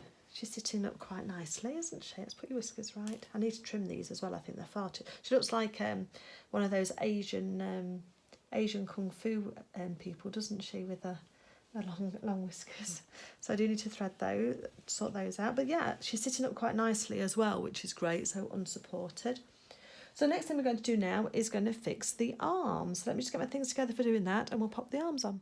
Okay, so I'm going to show you a bit of a 2-step approach to attaching the arms, because I've not got the right colour thread for going through the buttons, because in your kit there are these 3 buttons. And if you've not got a kit, let me just tell you how big these are so that you know. They're 1/2 inch. Or are they? A bit bigger than that maybe. They're 1.5 centimetres, these buttons are, each. They're quite big ones.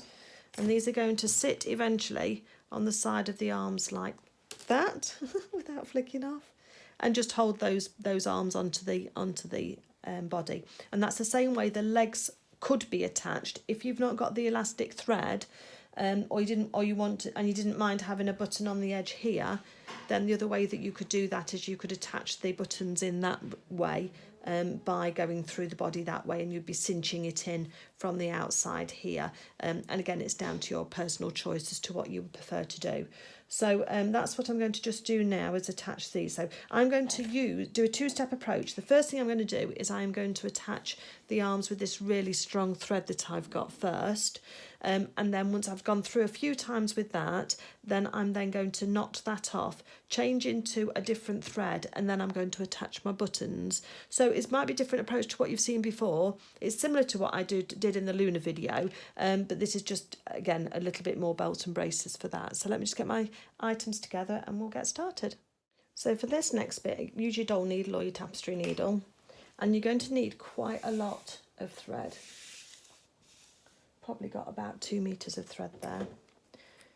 Hopefully you're not going to lose it too quickly. Anyway, so then what I do then is put the two ends together. You can see how long my thread is.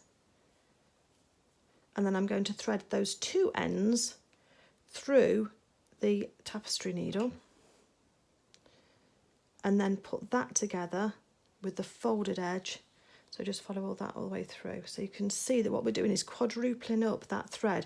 So if you thought that thread was strong before, when it was single, just imagine how strong this thread is now for holding on these arms, okay?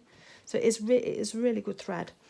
I think you'll be able to just buy a reel at a time. So I'm just going to take off that knot, because we don't want, not the knot, the loop at the end, because we don't want to have anything in the way sticking out as little as possible. And what I'm going to do is, so the theory is that when we sew with this, we're going to cinch this in. I'm not going to use the buttons because I don't want the brown thread to show here. I want the brown thread to be underneath the button, so that when we sew that on, you won't see any brown thread underneath through there.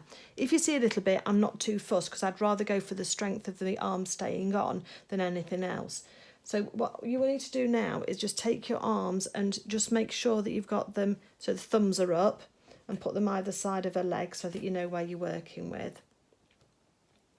And then what I'm going to do is work out where these need to be for shoulders and how she looks. Sorry, just banged the camera with my head while I'm just looking at her. So I want her about there, I think. Okay, so the first thing I'm going to do is take a stitch through the body and try and go through as straight as I can to the other side. A bit further that's forward. And what we can do is just measure this. So again, measure this. So I am about 1/2 inch in from the white and 1 inch down on that side. So, oh, can we see how it's going at an angle? So I need to be 1/2 inch in, so that's about right. But I'm not 1 inch down, look. So I can take that needle out and just make sure we get there. So let's just check that again. 1/2 inch by 1 inch. Oh, whiskers again, Clementine. 1/2 inch and 1 inch. Okay, so I'm happy with that. So I'm going to just take that through. So that knot has gone through inside the stuffing. And what we're just trying to do is get an anchor point. So I'm going to take like a bite of the felt and then go through where I can see the hole that was made by the knot. I'm going to go just above it. And that's just going to anchor that thread on first before we even start. So we've not tried to tie anything together. I need to sellotape your whiskers out of the way, Clementine. Okay, so the next thing I'm going to do now is choose an arm. Whichever one. I was going to choose that one, wasn't I?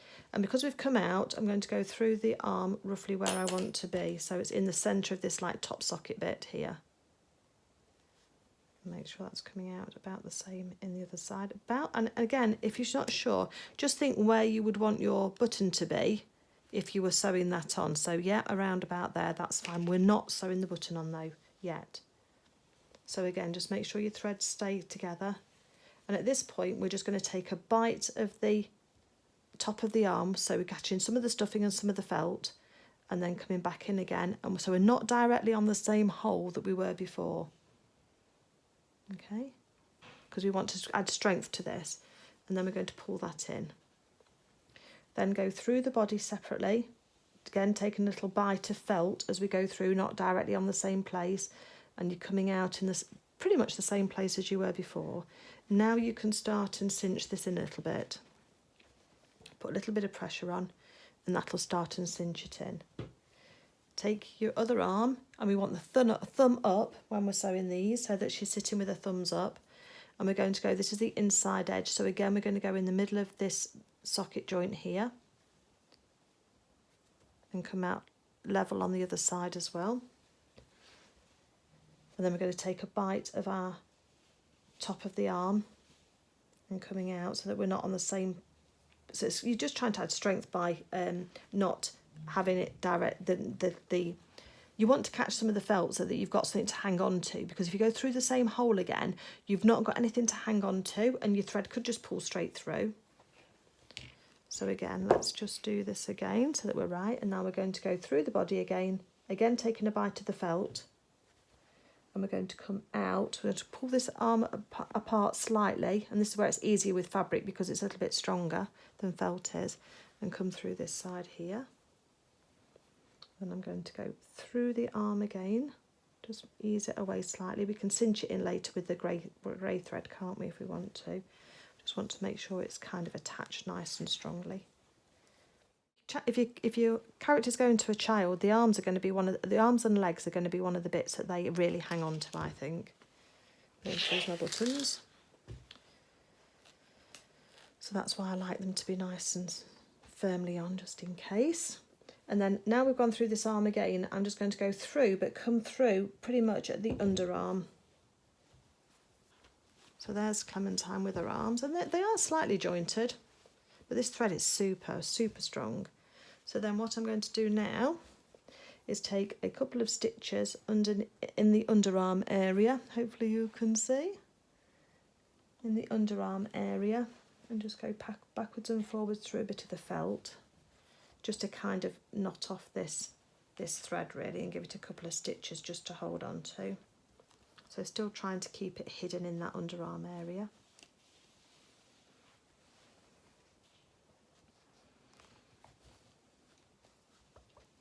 And then once we're happy with that, then I'm going to go back in again and come out through the body like we did before. Just anywhere in the body, not anywhere in particular. Put a little bit of tension on the threads, snip, and then that'll pull it back into the body. So our arms are attached now, but they've just not got any buttons on. So now what we can do is we can attach the buttons using the same technique, but with a less strong thread, without the worry that they're going to come off. So let's get a nice long piece of thread, snip that off.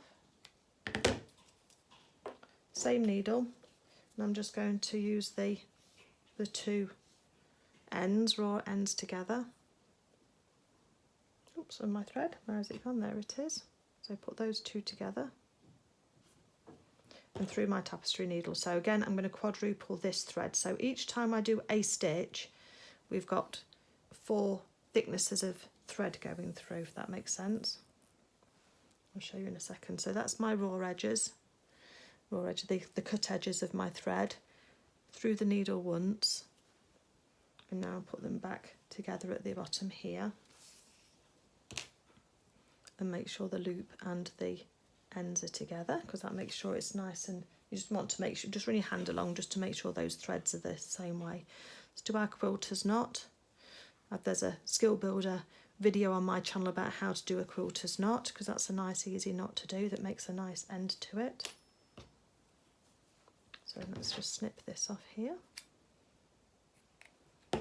Okay, so I'm going to go in first under the through the underarm of one side and go across to the other. That's going to bury our thread in Clementine's body. I'm holding the other arm out the way. You can see the stitches, but don't worry about that. This is going to cinch it in even more, you see. Oops, and see how easy that thread came through then, that knot. Through the felt. So if you've had problems anchoring your threads before when you've been sewing with felt, it's easier with fabric because it's a bit better. So we need to not pull it all the way through. My first time sewing with this felt. Okay, so let's just watch that thread so that we know where it is coming through.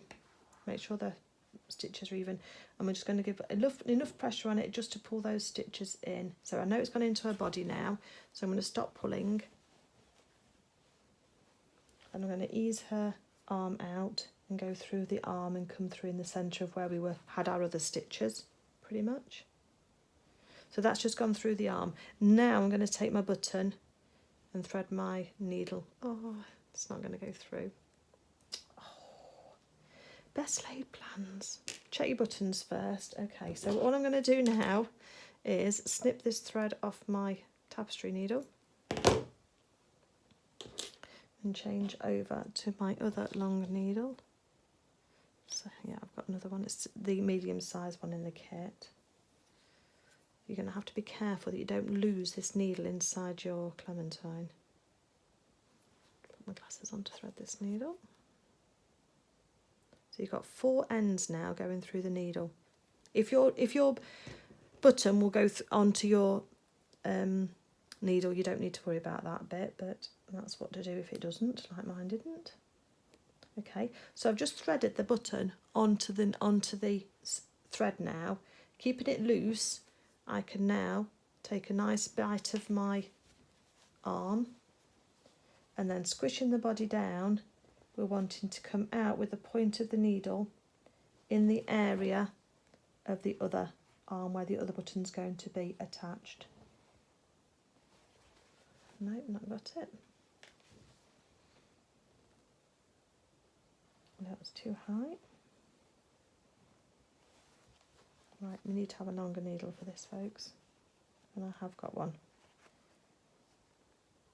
Right, so by squishing it together, you can actually get it out in the right area. So let's just tighten that up. So this time when we tighten it up, we're tightening the button. Don't pull too hard because you're going to pull that knot through again. So we're out in the other socket, so let's now add our other button, and I'm going to do a cross shape in the centre of my buttons. So make sure you choose the right holes, and then keeping that one loose, we're now going to push this needle through, taking a bite of our felt, and we need to come up in the same hole that we were in before.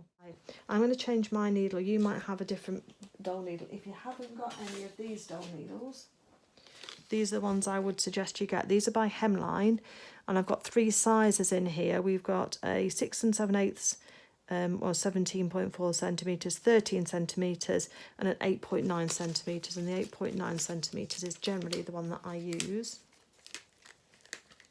Take out the packet. Should be able to get those online. There's the code if you need that at all. You can see that, so you can screenshot it. Doll needles by Hemline. Okay, so let's take that other needle off and put it out of the way so it doesn't get buried into Clementine. Make sure they'll go through the holes. Should have one button left. Here I do. Yes, that easily goes through the holes. So thread this back onto your needle. Nice big eye, so that's good. Right, let's try again and you'll see how easy it is now with a longer needle. So we know we've gone through our button, the 2 holes on our button. So again, taking a bite of our felt. We're then going to aim for one of the holes we've already been in this button here. It doesn't matter which one, that's not the right one. So one of the 2 holes we've already been in. And then pull that through and just cinch that in now. Make sure you've got all of your thread through. And then you're going to go back in through the other button. And make sure you just position your button as well, wherever you want it to be, so that it's nice and central on her arm. And then you'll see this is much easier now, because I've still got length left on this side of the needle to be able to get through to the other side. Let's just find just getting that, I'm hitting the back of the button, that's not the right hole, up a bit more.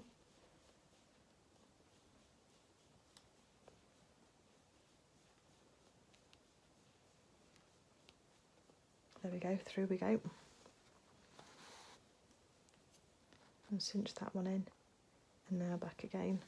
You might find that because it's difficult to work with such too many long lengths of thread all the time, that you use so much with going through the body, through here, between the 2 sections, that you might find that, I think what I'm going to be doing is sewing on one stage of the cross of the button with one piece of thread, and then I'm going to then break that off and get another piece of thread, because otherwise I don't think they'll be securely on enough. The arms are securely on, remember this is just pretty much belt and braces and just getting the buttons to be on sufficiently. Now it's less about the actual cinching in and attaching the arms, because we use that super strong thread for doing that section. So I'm just going to carry on doing this exactly the same as we're just doing. Oh, make sure you don't catch her whiskers as you're doing this. You need a hair toggle on, I think, don't you, Clementine? Okay. I'll do a couple of stitches under the arm again, just loosen it out, a couple of stitches under the arm, and I know already that I'm not going to be able to see that brown thread that I use, so I'm really pleased about that. And then what you can see is I've gone through one way of the cross, and now I'm just going to rethread another piece of thread and go across the other way. But that's pretty much how, if we rearrange your whiskers, Clementine, and I am going to snip these off. How long do I want them? 1.5 inches I think should be enough. That's better. And 1.5 inches on this side. There we go. Okay, yeah, I'm happy with that. You can make yours longer if you wanted to, but that'll do. Okay, so here we have Clementine sitting all nicely with her legs and her arms all attached all nicely and looking all nice and cute from all directions. The final thing that we actually need to do, so I thought we'd all finished, but we hadn't, we've actually got to sew her tail on. Now, if you are sewing for a child, you just need to be aware that this would be a bit that might get lost if you're not careful. There is a button in the kit to attach the tail on with that you can use. The only thing I think you've got to be aware of is that the thickness of this here for getting through holes on, say, like the back of the French knickers if you're wanting to make those, or the bloomers, or any trousers you might want to make if you've got you know, if you're leaving the hole or you haven't left the hole in the garment for your tail, then you might want to make it detachable. So that's what I'm going to do with mine.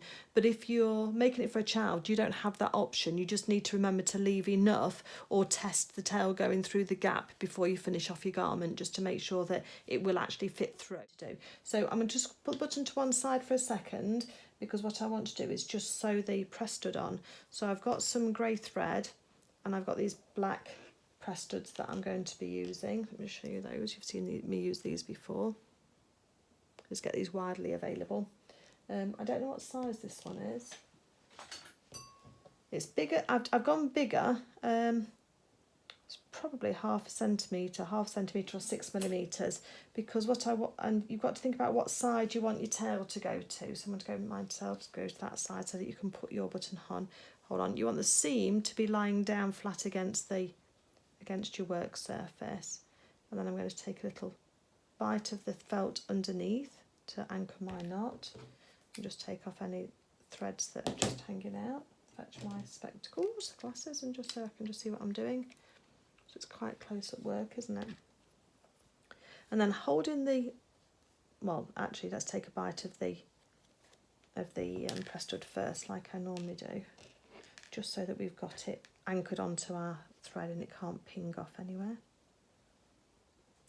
I'm just going to position that so that the press stud will be hidden by the width of the tail once it's on, and then I'm going to take a bite of the tail felt and go over the edge. So I'm going over the edge of the press stud like that with my threads to anchor that on. I'm probably going to do 4 or 5 in each hole. One more, I think, just there, so it's quite well sewn on. And then after that next stitch, I'm then going to travel underneath inside the felt to the next place, underneath the next place, and then I can just put that needle through, and then you can just take your 4 or 5 stitches. Just make sure that, well, you're trying not to go through to the other side of your of your tail. It doesn't matter if you do, I suppose, because you're going to be covering it with the button, aren't you, afterwards? Okay, we've got a loop. Let's make sure our threads are tight. Just separate them and give them a pull individually, and then that usually cinches anything in. And then travel around behind again. Oops, come around the back of the tail. That's it. As I say, make sure all of those threads are in, that you've not got any loops. And then through the hole again, 4 or 5 stitches.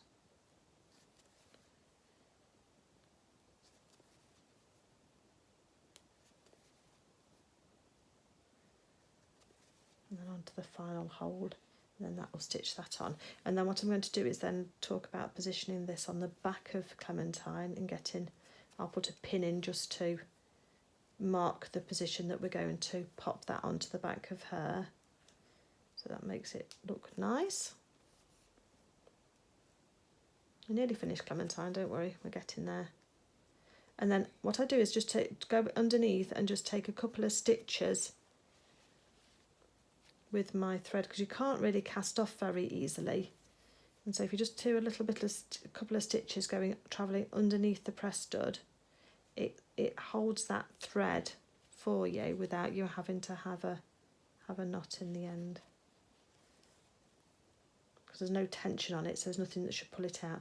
And then travel down the inside of the tail and come out somewhere where you're comfortable. A little bit of pressure on the threads and snip, and then that thread will disappear inside. So let's just turn you around, Clementine, and get the other part. So then I'm going to have the tail going that way from there.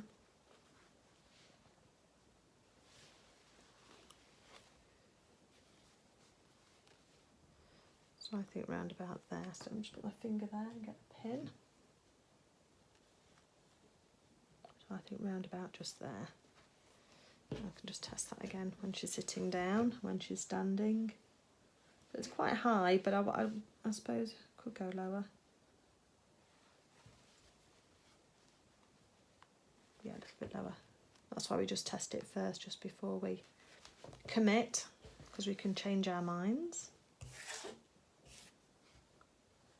Yeah, happy with that. Okay, so now we've got the pin marking, we can put a knot in our thread, and we can go again and just pop this other part of the press stud on to the back of Clementine.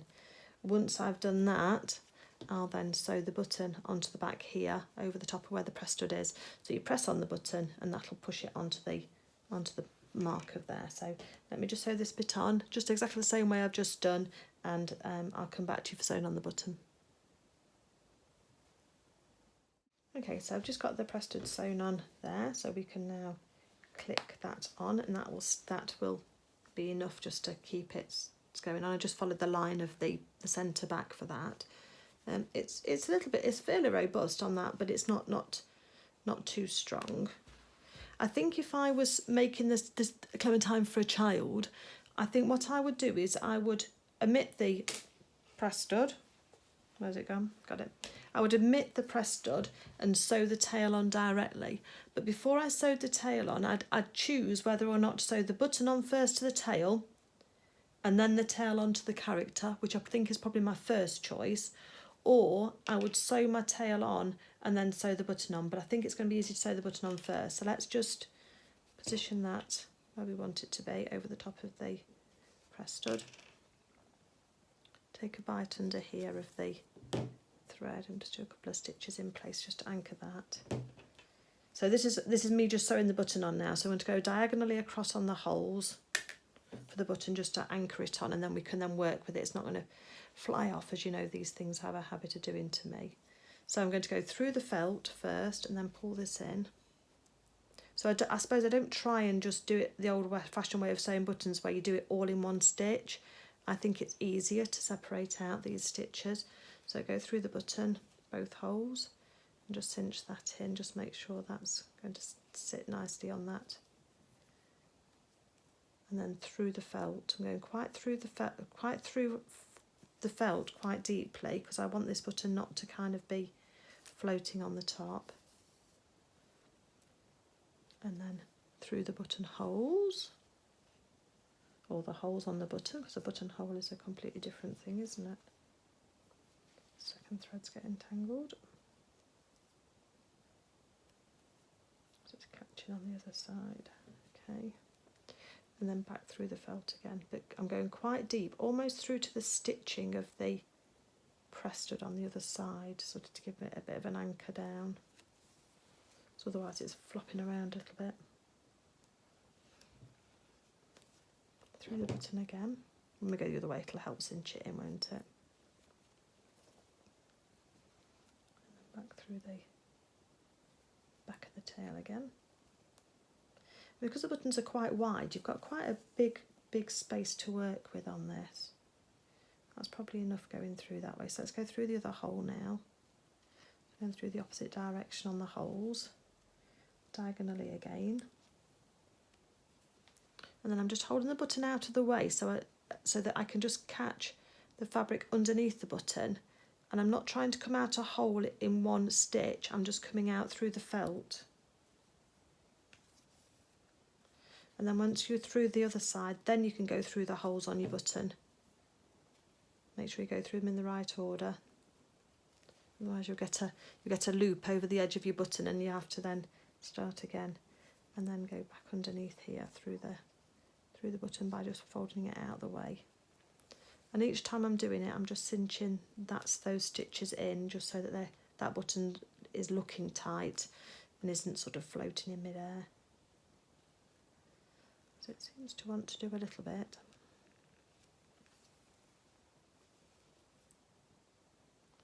And just decide how many stitches you're doing, just to hold that on.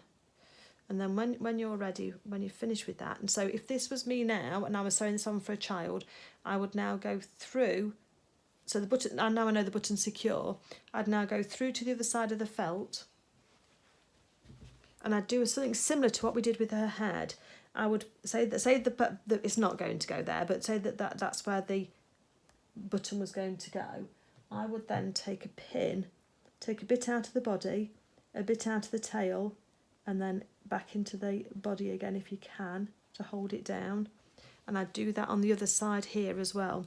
And then I would take my stitches and I would take a few stitches around and fold that out the way, a few stitches around, and go round 2 or 3 times, again just holding that tail on. It does mean the tail won't spin,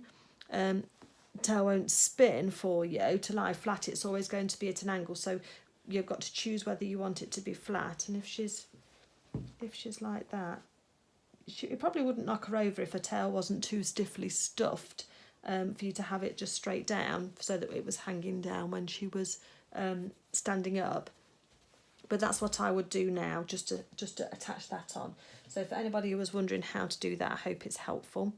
For now, I'm just going to do a few stitches underneath the button, just through where we've stitched through already, and that just then ties off that thread instead of a knot. Just fold the tail, and you can see underneath to see where you want to go. Once we've got several stitches just holding that in place, then I will take a stitch, as you might imagine, back through and into the felt to give us a nice long tail. Just stops the threads from poking out of your character once she's finished, and then just snip that off. A little bit of tension on it, snip it off, and the threads will just disappear into the character. So let's just pop that tail on now, and you'll be able to see how that looks. Okay, so that's how the tail looks for me. So it will go down, so it's kind of jointed, I suppose. It will go down, it will go up, it can be right up on her back if you wanted it to be like that. It just depends. So that's where that is. Okay, so I did get loom down, so you can, a bit of thread. Can't have that, Clementine. I think her whiskers are okay. I might just have left them slightly longer if I'd have thought a little bit longer, rather than being impulsive and just taking it out. But let me just get Luna for you and sit them by the side, and you can see the difference. Okay, so here's Luna and Clementine next to each other. The arms are exactly the same, the legs are exactly the same. I think that the felt has stretched slightly compared to the width of the legs in the fabric, so you can see the difference there, and the feet are certainly bigger than they were in the linen that I did Luna in, so that's one consideration. Her arms as well are fatter, so let me just try this coat on, because I don't think that this coat will fit Clementine. Let's just see if it does or not. Oh, it might be okay. Oh no, I'm sorry, I take it all back. The coat will fit Clementine, but she is slightly fatter on her arms. So you do just need to bear that in mind. So that arm is more difficult to get through, but it will go through. So that's the difference between using a felt and a linen or a fabric to do your Clementine and to do your characters. You just need to be aware that their heads are different widths, look. So that if you are making a dress or something where it goes over a head, just need to leave extra room for that. And also if we look at the neck on both of these, then again Clementine's neck is slightly thicker than Luna's is, if you can see. So again, you've just got to bear in mind that. Tummies, let's have a look at this body on tummy. Hopefully this is useful to people, because I think sometimes if you've not made one before, you're never quite sure, are you? So Clementine's tummy is 9.5 inches, and my Luna, and I do like to stuff my Lunas quite well. So comparing 9.5. Oh no, that's the same. So that's fine. So that the tummies come out the same anyway, so that's good. So I'm off now to get this video edited and uploaded. I'd just like to say thank you again to the sponsors of this video as well for their kindness as well in allowing me to demonstrate Clementine for you. I hope that you found it useful and enjoyable to see Clementine being made. As always, you can sponsor a character should you wish through my Ko-fi account. There's a link below or on the About page on my channel. And anything that you could also just remember to say what it is that you're wanting to contribute towards or to sponsor. Okay, so let me get off and get this video, get this edited and get it uploaded for you, so you can all start and make your very own Clementine. Thank you for watching, everybody, and have a great day.